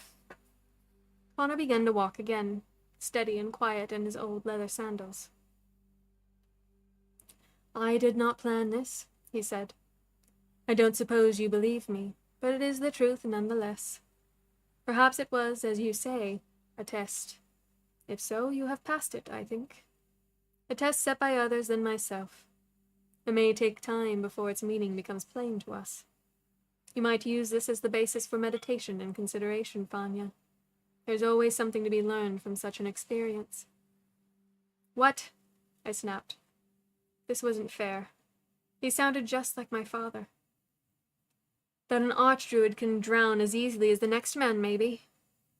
You know better than to ask me what. You're the only one who can discover what lesson this carries for yourself. Perhaps it pertains to the question, who am I, or what am I? One can spend a lifetime seeking answers to such questions. You're right, of course. I held all the symbols of a druid's passage into the Brotherhood. Even thus do we give our kind a new birth, a new emergence into the light, from the body of our mother, the earth. Ask yourself why such an experience was bestowed on you. An error, surely. Perhaps they, whoever they were, mistook me for someone else. Connor chuckled. I doubt that very much. You are your father's daughter. Now, I have something to ask you, Fanya. A favor. I'd like you to help me. We had come to the path by the cottages. If it's anything to do with water, the answer's no. He grinned. I'd like you to assist me with the celebration of Samhain. You have been taught the ritual, I assume. Yes, but you must understand, my father and I, we are no druid. It changes nothing. Connor looked at me gravely. You doubt yourself. But this you could do with ease. This and a great deal more, I think. I don't know, I stammered, finding it all too easy to convey confusion. For I felt a sudden longing to confess everything to this calm old man, to tell him the reason why I was there, and what my grandmother had done, and my fear for my father. You loved him too. Help me. But I could not tell. Think about it, Fanya. You'll have choices to make while you're here. Choices that will be far-reaching, perhaps beyond what you imagine. If you knew what I imagine, you would tremble with fear. I'll consider it, I said. Connor gave a nod, and we walked up to keep in silence. When I got back to my chamber, I took off the shawl, which was quite dry, and put it away in the chest. I hesitated before I took out Riona and set her back in the window. Then I built up a small fire to a rich, rosy glow of heat, and sat before it. It had been the strangest of days. In a way, I had achieved what I set out to do. I had confronted the forest, and I had survived the experience. I had heard a voice from the other world, perhaps not the one I had expected, but a voice nonetheless. But I had learned nothing. The message the owlish creature had given me had been no message. The words were meaningless. I had not asked Connor the questions I wanted answered. And yet I felt a warmth inside me, as if I had got something right at last. It didn't make sense. A pox on all druids. They were just too confusing. Like owls that talked, and clothing that dried itself in a flash, and dolls that followed you with their eyes and spoke to you in your head. I gave a huge yawn, and another, and I curled up there before the fire, and slept. Quietly, unobtrusively, in the same way a shadow moves under the winter sun, the druids came to Seven Waters. They were not many. One old greybeard, a few much younger, men and women with plaited hair and pale, calm faces, inscrutable like their leader. They were housed in an annex near the stables, preferring to be outside the stone walls of the keep, and closer to the forest. They waited. Samhain is the darkest and most secret of the great festivals, and Carrie, father, and I performed our own ritual, just the two of us, and because of what we were, the form of it was subtly changed. Not as folk might think. We may be sorcerers, but we are no devil worshippers. We are not necromancers or practitioners of the black arts. We acknowledge the old deities. We salute the elements, fire, air, water, and earth. The fifth, which is the pure essence of spirit, we cannot approach. We reverence the passing of the year and its turning points, but we use our abilities for our own ends. We do not adhere to the Druid way. Still, what we do is in many aspects very close. I understood the ceremony and what my role in it would be. Connor had shown insight. I was forced to concede. He had known my father well enough to be sure I would have learned the lore, and understood the meaning behind it. He was right. If all you looked at was education, I was well skilled to become a druid. Besides, what other prospects did I have? I was unlikely to snare a man of wealth or influence as a husband, whether or not the truth was told about my parentage. Either I was the bastard child of a forbidden coupling, or, possibly worse, I was uncharted waters. A girl whose paternity was unknown. Maybe the story was put about that I was a druid's daughter, but who could be sure? I might have been fathered by a leper, or a petty thief, or some otherworld creature, a Cluricon maybe. What chieftain with an eye on his bloodline would so much as look at me? The fifth element, yes.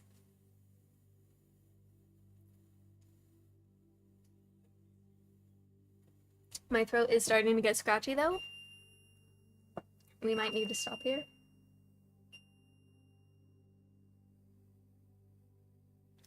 I do not have the longevity that Castle does. I don't know how he does it. Let's see.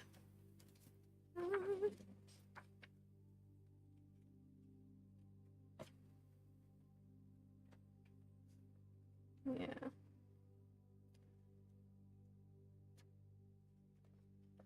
There is still like 18 pages to this chapter. They're so long. It's ridiculous. Take a little break. How are you guys feeling? You want to continue, or should we go to bed? Because it's 9:45 here. Yeah. Yeah. we don't I don't want to lose my voice. But yeah, I think I need to edit a video tonight still too. We were supposed to get a long video out today and that didn't happen, so I think I'm going to be editing it tonight, put out tomorrow or Tuesday. Yeah, I am tired. I got up to do some cooking stuff with some of my friends from the tavern, and I only got through a little bit of it because I just started feeling nauseous and bleh. Which I don't know why. I don't know why I've been getting nauseous so often lately, but I do. 'Tis what it is. Yes, I know, Bear. I'm gonna bother Castle to help me getting a setup done for us so we can start doing some of the audiobooks for the podcast and Patreon. That way you guys have something else that you have access to that's regular and worth, putting the money into. If you support us, then we want you to have something back. But I am going to bug him to do that because I believe everyone had voted on Treasure Island. I don't recall what everyone voted on for me to read. I could listen to you for a month. There's definitely no way I could do that, but I would not last a day talking constantly. I'm not a very loquacious sort of person. I enjoy conversing with you guys and reading with you guys, but because I'm not talking on the regular like Castle does. Yes, Gunnar, we had a podcast ages ago, and we still have it. It's called Endless Epic, and we actually have a separate YouTube channel for Endless Epic, where you have Castle reading. I don't know if we have it on the YouTube channel, but he started with reading The Phantom Toll Booth with his brother. But he's also done Howl's Moving Castle and I was reading one of the Harry Potter books with him. But it's been so long since we picked it up again, and we're just gonna pick public domain books so we can put it out on a podcast after a while. We're gonna give it to Patreon members first, and then I'll create some artwork for YouTube that will go along with the book readings. So I am always late to the party. Are we at a paragraph of page break? I've heard a few spots that would have been good. Yeah, this is right before the celebration of the Samhain Festival. She just got finished kind of explaining that she and her father do it differently. So now it's going to be going into the festival where she's actually interacting with people. So. But yeah, I can tell my throat's already like, ooh. I'm weak sauce. Sorry.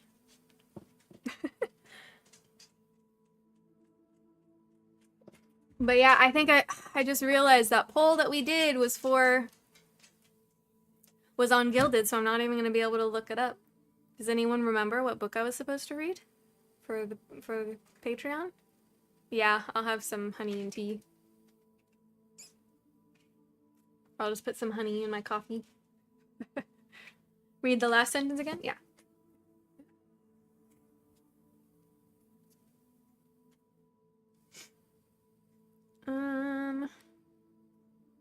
I'll read the last couple. I might have been fathered by a leper, or a petty thief, or some otherworld creature, a Cluricon maybe.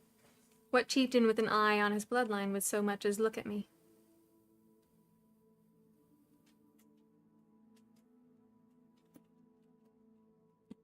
Yeah. It's a good spot to stop. Because they'll get into the Samhain Festival. And yeah, like I said, there's still like 18 pages to this chapter, so it's a lot. But none of you remember the book I was supposed to read? No, it's not your fault. It's my fault. I should have put it in my notes. I totally forgot. I just remembered Treasure Island for Castle. Because I started making artwork for that. And then I decided I didn't like the artwork I made for the first scene, so I'm gonna have to do something else. Gunner. That's funny. That one's not public domain, though. We can do that for the lives, because it's performative. But for putting out on podcasts and YouTube, we cannot do that, so...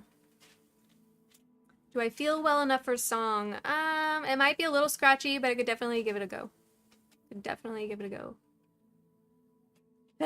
Just because it's enjoyable. Let's see.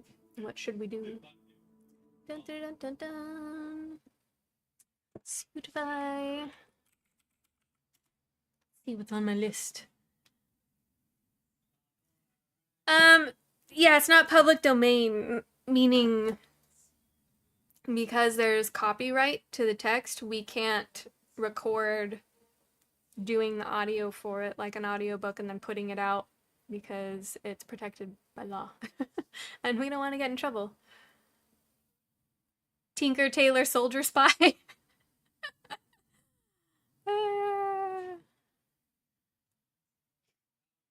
I mean the other one, Soldier Poet King, is that the one? All I need is one.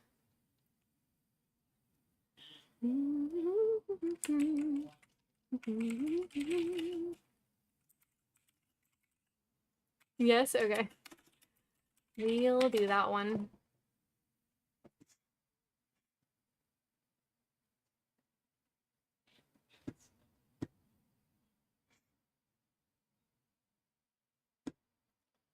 Okie dokie. Artichoke. Barrels back in. All right. There will come a soldier who carries a mighty sword. He will tear your city down. Ole, ole, oh Lord.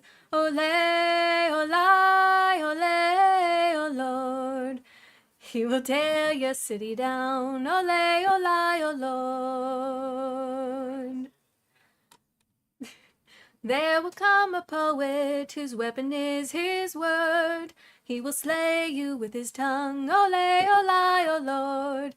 Ole, ole, ole, O Lord. He will slay you with his tongue. Ole, ole, O Lord. There will come a ruler whose brow is laden thorn, smeared with oil like David's boy. Ole, ole, O Lord. Ole, ole, ole, O Lord. Smeared with oil like David's boy. Ole, ole, O Lord. And then I don't do the rest of the song because there's a lot of instrumental and then a repeat. Which kind of sounds better as like a group, right? And hello, code M tag is smiley add me. It's a very long username, but hello. Lurking Moser, it's totally fine. We're ending up, we're just doing shanties. We're doing songs, and then we're gonna go to bed. Or I'm gonna go to bed. I'm gonna go refill my coffee because I'm crazy, and then I'm gonna go plop my little tuchus into bed.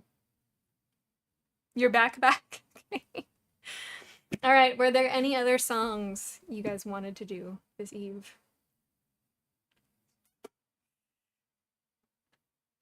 Say what? You heard me. You're gonna head to bed. All right, go to bed, Moser, get some rest. Thank you for coming in and hanging out with us. Sleep well, and hopefully we'll see you again on Tuesday. And thank you for the biddies, Bear. Thank you so much. Got your Black Dragon mead. We appreciate you. You're leaving when I get back? Rude. Actually, it was rude that you weren't just here to begin with. How about that? I'm just kidding. Teasing you. Look, I have the sass, and it will come out if you push it. So. Did you clobber the lady with dice? Who? What?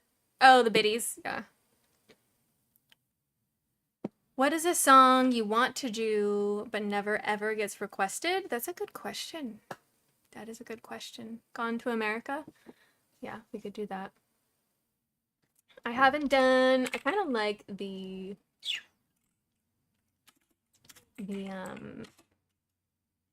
Hobbit walking song. That's kind of fun. I thought Castle should do that one, but it's cute. It's a cute song. Gimas. All right, have a good day at work, sugar. Or night. Or yeah, day, because you're in Tokyo. Have a good day at work. Thanks for coming in. We're glad to have you back. I need to look for... Now this is Castle's playlist.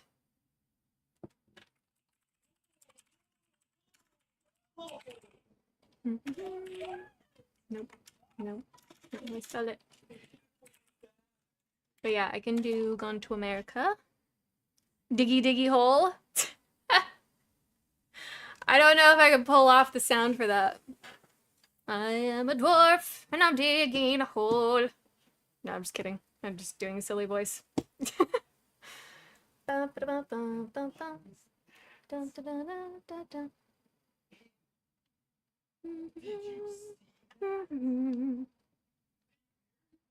Yeah, I was listening to it on repeat for a while yesterday.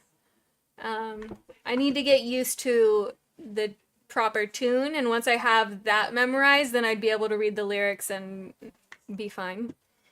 But I'm not quite there yet. Not quite there. Okay. Let's see what never gets.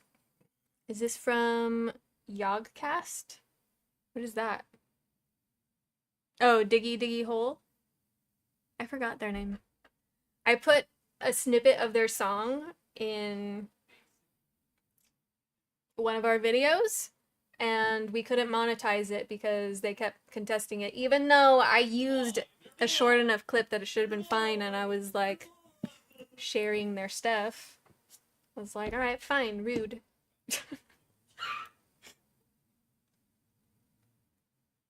My mom literally asked why me and you sound like we're brother and sister. Sass-offs, yeah. I got the sass. You like how I sing Gone to America? Okay, good. Yeah, I'll sing that one. Let's see, the Shula Rune.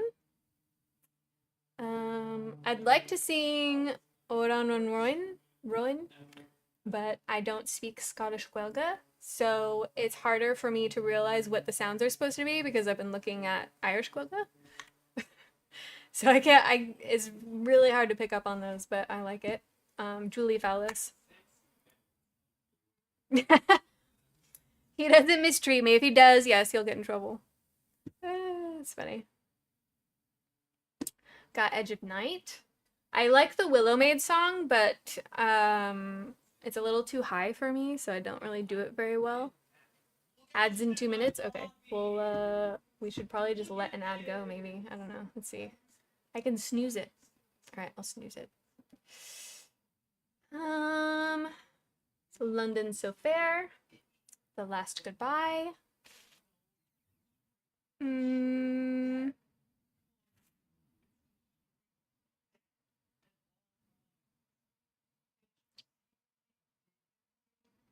Can do some Disney's Frozen songs.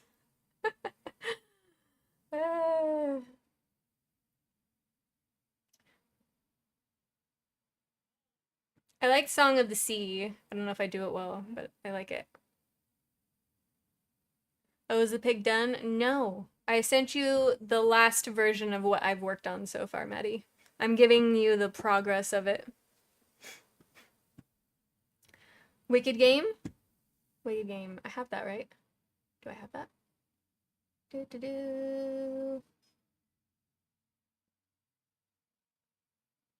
thought I did. Let me find it.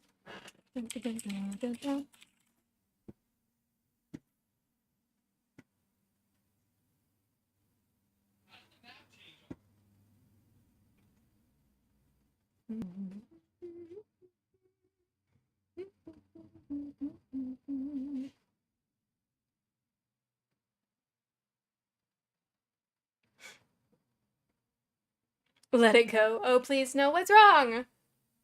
I love the Elsa songs. I think they're fun. Wow. I definitely can't go as high as I need to go for that song, but I like it. Dun, dun, dun, dun, dun. All right, let's see. I guess I'll just do Gone to America and you guys can think about it. Yeah.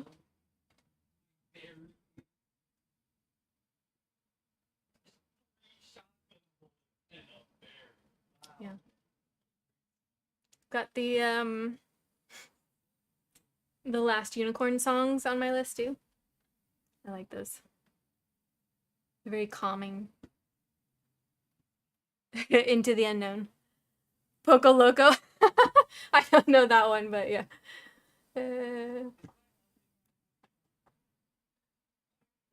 Hay un poco loco. That's about all I remember. Let's see. We're gonna do Gone to America. That's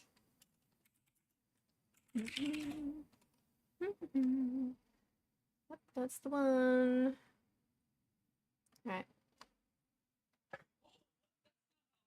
When Will My Life Begin is also a cute one. Maybe run the ads. All right. Well, I think we have why is this so big? The heck? All right, here we go.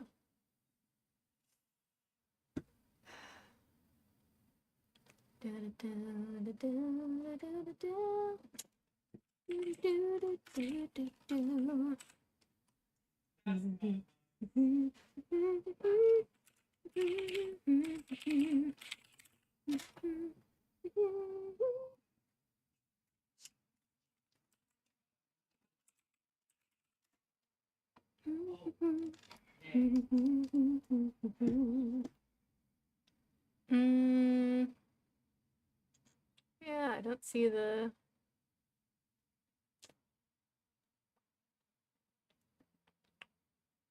I guess we can go... Why am I not logged in? What is this silliness? Alright, I don't have access to the ad things. It like kicked me out for whatever reason, so... Mother knows best.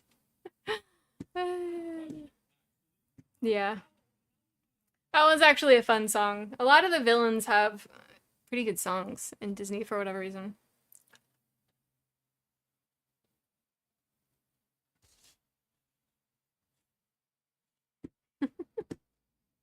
All right.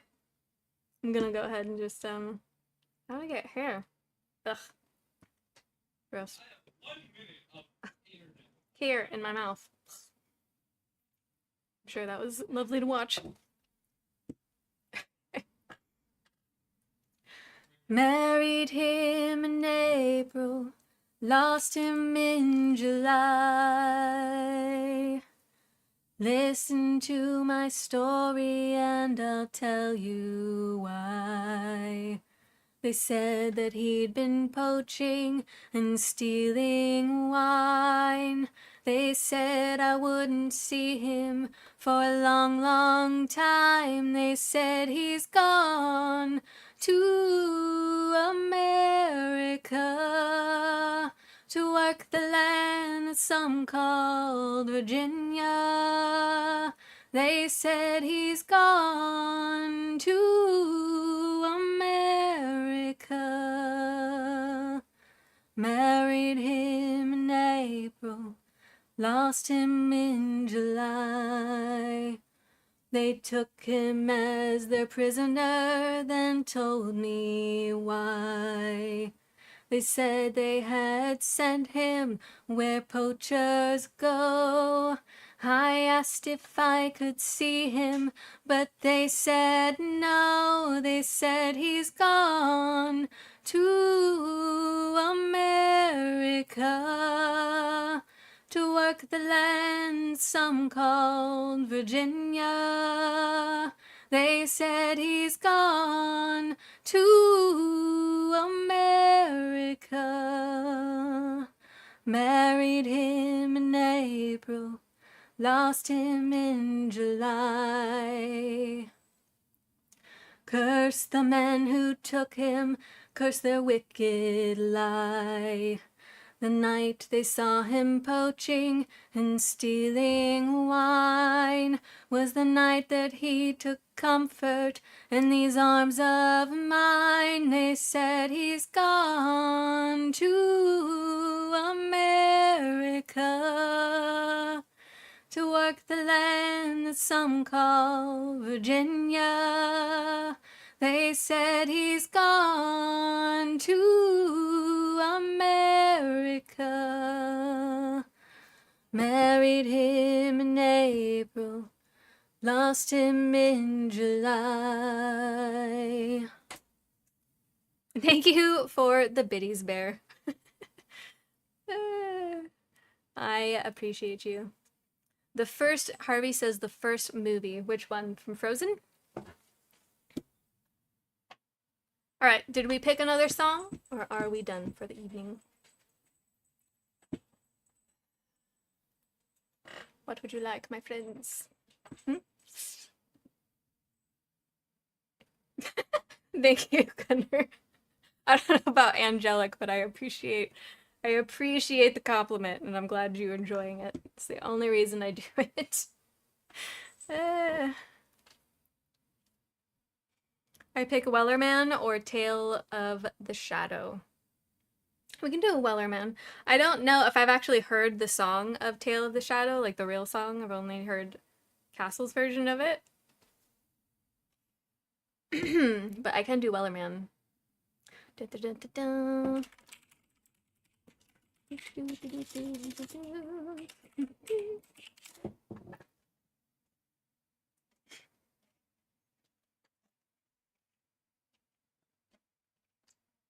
Okay.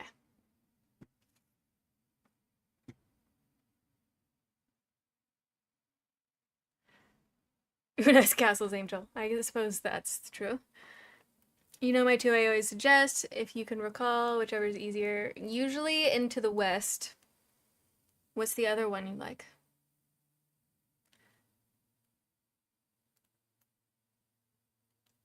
Hold on.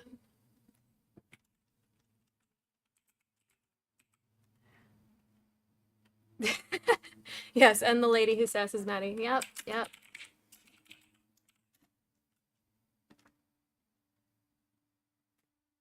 What is...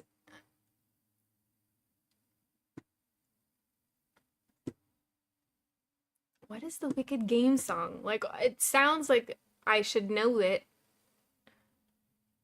Oh, that's right. Yeah, Savage Daughter. Got it, yeah. Okay. Alrighty.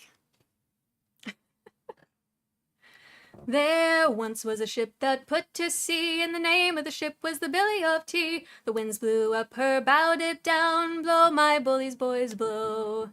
Soon may the Wellerman come to bring us sugar and tea and rum. One day when the tonguing is done, we'll take our leave and go. She had not been 2 weeks from shore when down on her a right whale bore. The captain called all hands and swore he'd take that whale in tow. Soon may the Wellerman come to bring us sugar and tea and rum. One day when the tonguing is done, we'll take our leave and go. Why are there so many repeats of that? I think I have the wrong lyrics list, but alright. Before the boat had hit the water, the whale's tail came up and caught her. All hands to the side harpooned and fought her when she dived down low. Soon may the Wellerman come to bring us sugar and tea and rum. One day when the tonguing is done, we'll take our leave and go. This is the wrong one. I'm sorry. This is very incorrect. It's called Genius Lyrics, but it's very, very not genius. Gypsies, tramps, and thieves. Yeah. We get some share in the roster. Okay. Okay, here's the proper one.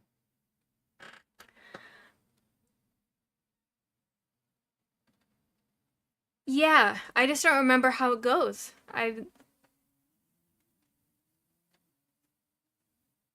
Yeah, the da-da-da. Yeah, that wasn't in the other one. I found different lyrics that look correct to me, so. It's not a sea song at all. Okay. I guess that's why I didn't ring bells. Okay. No line was cut, no whale was freed. The captain's mind was not of greed, but he belonged to the whaleman's creed. She took that ship in tow. Huh! Soon may the Wellerman come to bring us sugar and tea and rum. One day when the tonguing is done, we'll take our leave and go. Da da da da da da da da da da da da da da da da da da da. There was a C in the video, okay. For 40 days or even more, the line went slack, then tight once more. All boats were lost, there were only 4. I haven't sung this, but still that whale did go. Huh! Soon may the Wellerman come to bring us sugar and tea and rum. One day when the tonguing is done, we'll take our leave and go. As far as I've heard, the fight's still on, the line's not cut and the whale's not gone. The Wellerman makes his regular call to encourage the captain, crew, and all. Soon may the Wellerman come to bring us... to bring us sugar, tea, and rum. Yeah, I think I'm done with that one. I'm like, my brain's on the fritz. I always just sing the chorus with cancel on that one, so...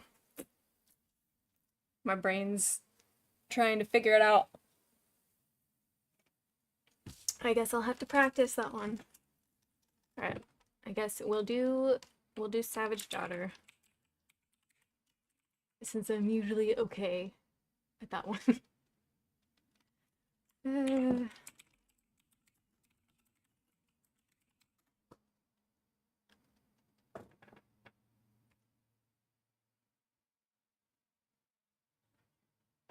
Yeah, I mean, usually for large whales, it did require more than one whaling boat.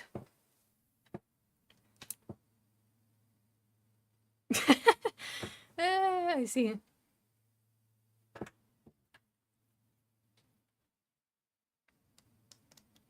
How about a simple one from Jaws? Show me the way to go home. I have not watched Jaws in ages. Literally ages. I think I only watched that movie like twice as a child. The baby. Hello. Oh, my handsome boy. My handsome boy. Okay. I was today years old understanding the song while they're wailing. Yeah. Okay. Not the people. I mean, I remember the chorus. I can look at it and maybe see if it rings a bell. I know Cher sang it, right? These tramps and thieves.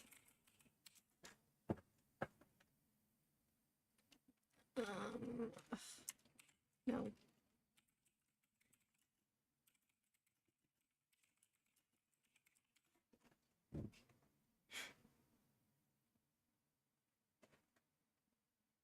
I did mean the cat, yes.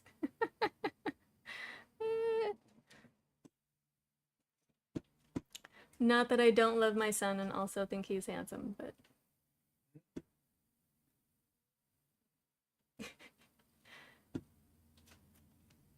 I was born in the wagon of a traveling show. My mom used to dance for the money they'd throw.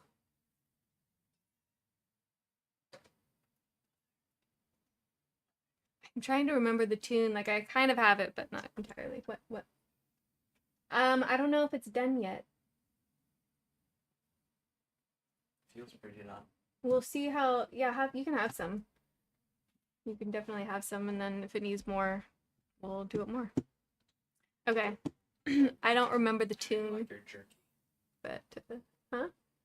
Oh, it's huge, I know.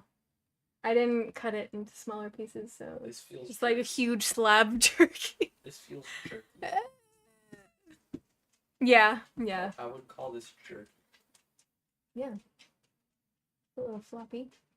So it probably could be dried more, because they're thick. Alright. How do I dry it? You need to hit the dehydrate button. Yeah. And you can just turn it on. It's yeah. And we'll just keep checking it. You can break a piece off though right now if you want. I don't want it to be rock hard. That's not nice to eat. Wow, Maddie. Okay. We'll do Savage Daughter. Ready? I am my mother's savage daughter, the one who runs barefoot, cursing sharp stones. I am my mother's savage daughter, I will not cut my hair, I will not lower my voice. My mother's child is a savage. She looks for her omens in the colors of stones, in the faces of cats, in the fall of feathers, in the dancing of fire, in the curve of old bones. I am my mother's savage daughter, the one who runs barefoot, cursing sharp stones. I am my mother's savage daughter, I will not cut my hair, I will not lower my voice.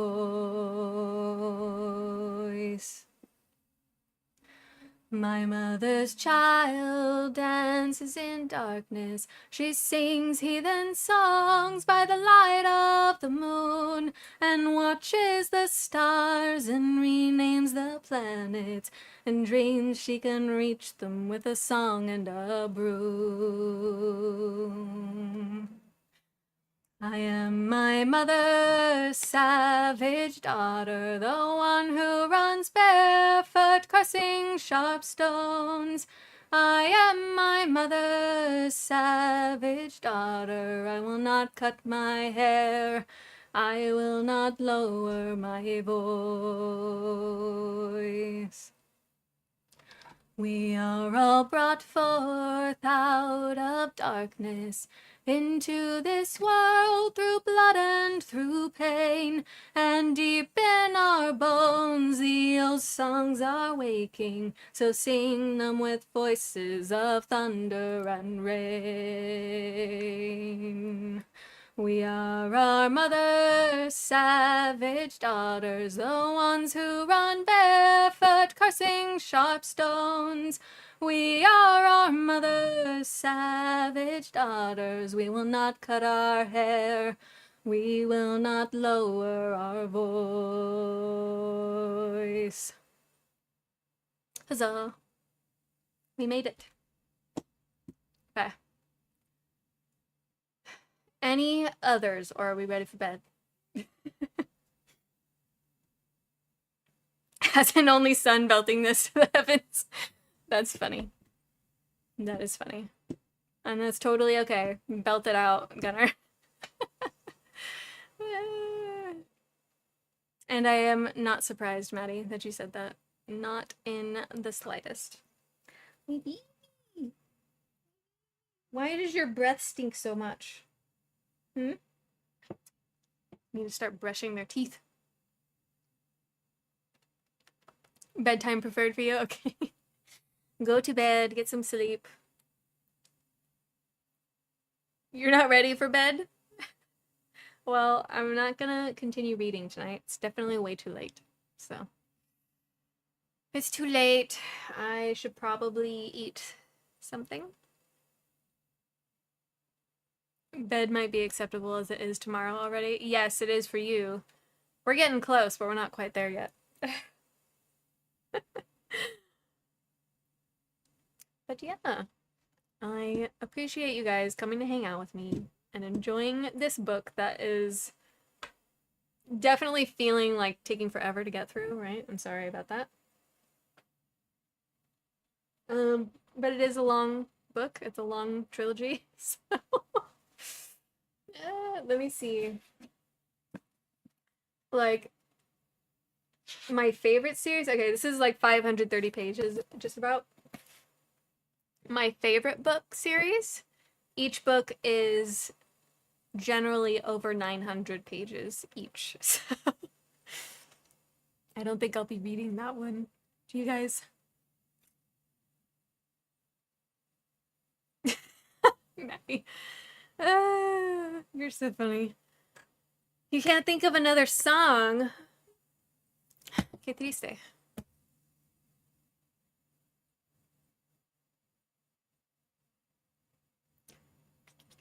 It's funny, this cat, he's either being a menace or he's mega lazy. There's kind of not really much of an in-between.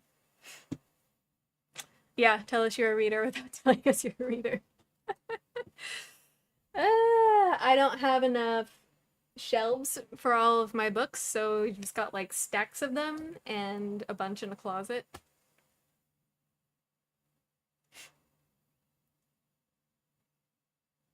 Also what Bear said. Hello, Alexander Ricardo Jimenez. Yes? It's super long. But hello and welcome. We were just ending the stream. We were reading earlier, and then we did some songs. And either we'll do another song or we'll go to bed. It's up to you guys.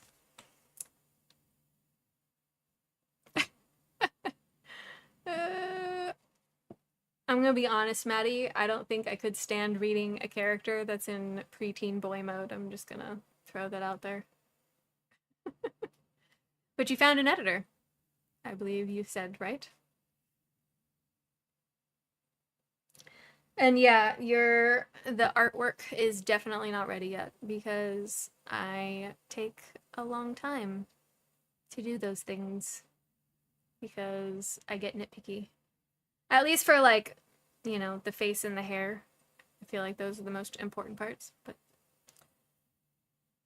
Host choice. Truthfully, I'm not going to stream until going to bed until the stream is over, okay? My name is... insert name I can't remember. Inigo Montoya. You can't remember his name? No! Okay. Yeah. Inigo. Inigo. Yeah. When I was a kid, I also thought it was Indigo, but it's Inigo Montoya. Hello. My name is Inigo Montoya. I killed my father. Prepare to die. I love that movie. It's so good. You know what's weird though? I haven't actually read the book yet. Like, I've known for a very long time that it's a book, and I just haven't read it yet. I am a blasphemer.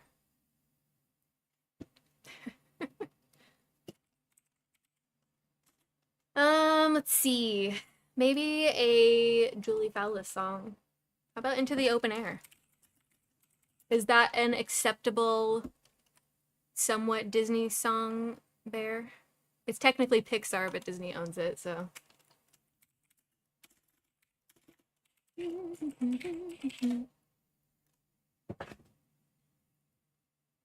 Gotcha, Maddie. What, do you think the movie was better coming in? I mean, it's kind of hard not to love the actors in that movie. They did such a good job. And Billy Crystal, you know, I can't imagine that it was like that in the book because some of that was ad-libbed.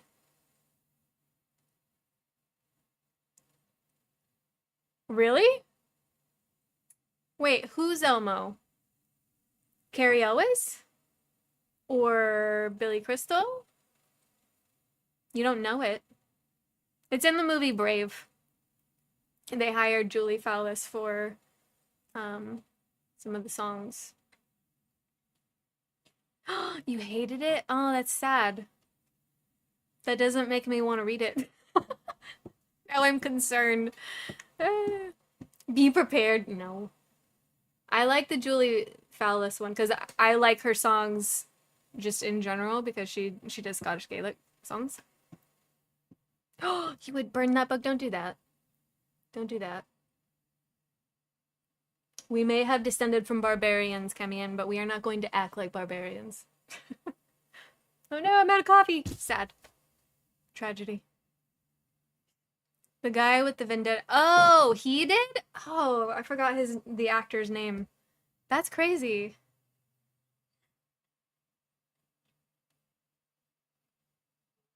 Oh, and the DLC? Okay, I didn't know that. I know that, I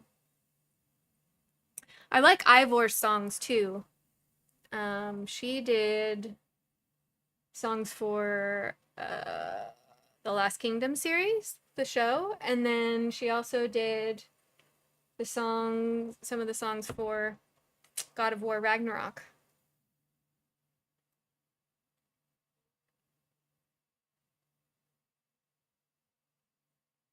I didn't watch Criminal Minds.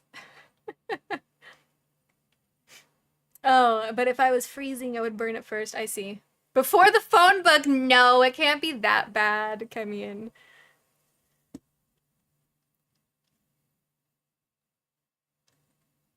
Yeah, I would imagine that it is Maddie. Most of her songs are, but not the one she did for Brave, so.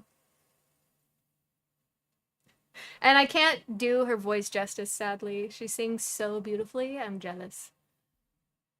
I'm not a singer, though. You know, I just sing because I like to, because it's fun. But I wish I had a voice like that. That's true. When something is super built up, especially from word of mouth or enjoying a movie like that, when you have high expectations, you're kind of guaranteed to be let down. Mandy Patinkin. Okay. Yeah, I don't even remember that name. That's crazy. All right. Favorite Love, Death, Robots episode? That's a hard one, but I actually really, just for like entertainment's sake, not visuals, but entertainment, I like the 3 robots that are in like the aftermath of the destruction of humankind, and they're just like going through the city, just kind of checking everything out. They had funny commentary. Yeah, that's totally fine. Totally fine, Maddie. Hello, Sam. Hello. How are you? I hope all is well. Yeah, it is hilarious. I like that one. Right. Yeah, that's what Bethany was saying there. She was like, "That's the name we want." Okay, I'm gonna sing a song real quick. Oh, thank you, Floofy, for the GG times 10. I appreciate that. Thank you so much over on TikTok.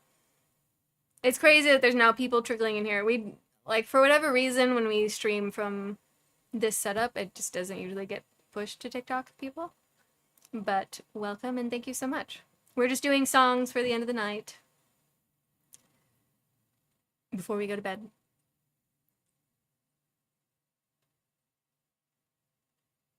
I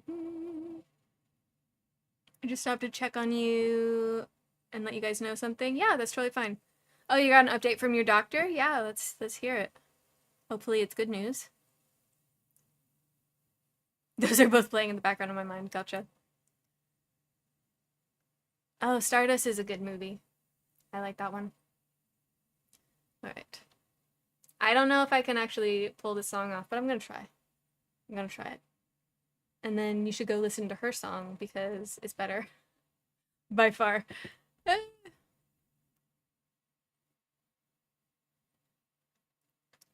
This love, it is a distant star, guiding us homeward wherever we are. This love, it is a burning sun, shining on the things that we've done. I try to speak to you every day, but each word we spoke... Yeah, I can't go that high. The wind blew away. Could these walls come crumbling down? I want to feel my feet on the ground and leave behind this prison we share. Step into the open air. This is Into the Open Air by Julie Fowlis. There. How did we ever come to this? What we just tasted, we somehow still miss.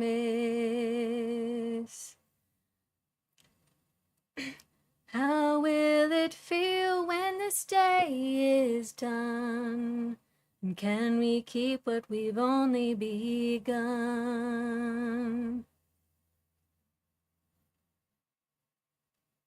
And now these walls come crumbling down, and I can feel my... Oh, no, I did it wrong. I think this is... I need to stop going to the site for lyrics.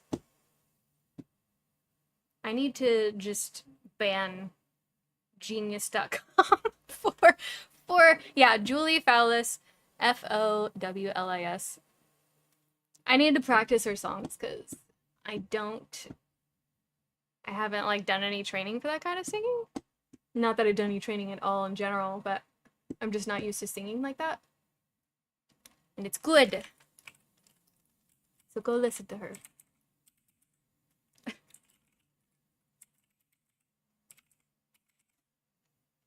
I'm gonna find another song that I like from her. No, I don't. What is the deal? What is this browser?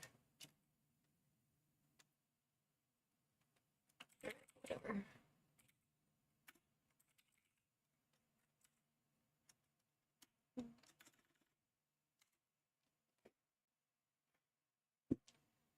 Got through all 20 surgeries, had some minor complications and permanent paralysis below my waist, but I've been told no more surgery was required. Okay, that is good news. I'm finally free of my clots and tumors, but they still want to give some time to confirm everything. That is a good idea. I was advised to take a break from being online and stuff and take as much of a break as possible to avoid further complications. So yeah, with that said, I have to take an indefinite break. Not sure if I'll get back again, but hoping to. Okay. Totally fine, Sam. Thanks for giving us the update. And I hope that it does continue to settle down and you have no more complications in the future. It is good news.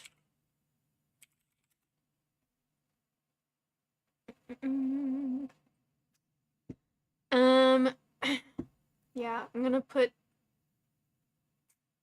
It's not the song that I want. No, go away. Just want to look at the list. Thank you. I'm gonna put the name of one of the songs that I like in the chat. What I'm doing. Yeah. There are some accents in there, but it's a good one.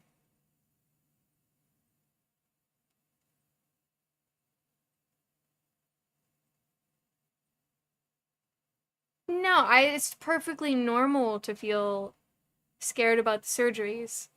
Totally normal because, you know, sometimes complications do happen that can cause further problems, and it's totally fine to feel some trepidation over something like that. But I'm glad that you've come through all of them and you're on the other side alive. Virtual hugs are fine. That is fair, Sam. That's fair.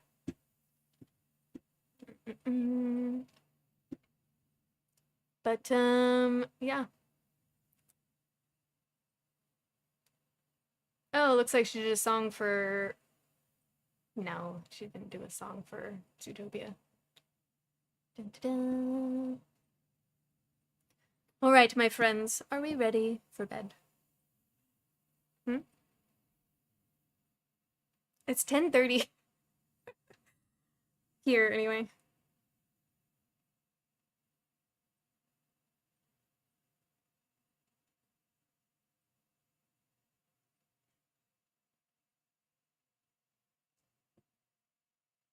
You guys ready for bed? Or is there something else you want from me? Yeah. Bethany's like, yes, I'm ready for bed. I'm waiting for you to get off so I can go to bed.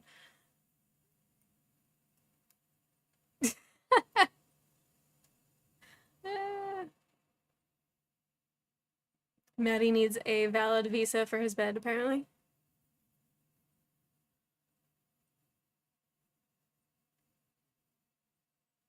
Exactly. All right. Well, let's end up then. I think we can say we've had a decent run this evening. Yeah, I'm glad of that, Sam. I remember when you came to the tavern and you told us about what was going on. I overstayed. Yeah, that's fine. It's fine that you overstayed since you came late anyhow. I'm just kidding. All right. Thank you so much, you guys, for hanging out, enjoying the stories with me, for doing the songs with me. And we'll see you again on Tuesday. I don't know when we're doing the readathon yet, but we will keep you all updated on that, okay? We won't surprise you. But thank you so much, you guys. Have a good night. Have a good rest. And we'll see you again soon.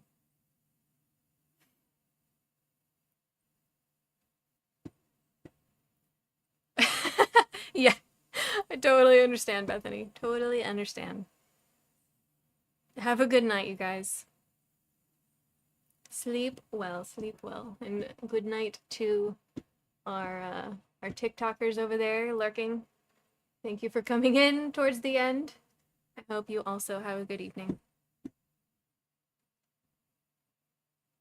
Good night. Good night, Maddie. Good night, Teresa. Good night, Kemian. Good night, Tyson. Good night, Sam. Good night, Bethany. Good night, Maddie. Good night, Bear. I think I got Maddie twice. And good night, Gunner. I know he's probably in here still somewhere. Somewhere. Over the rainbow.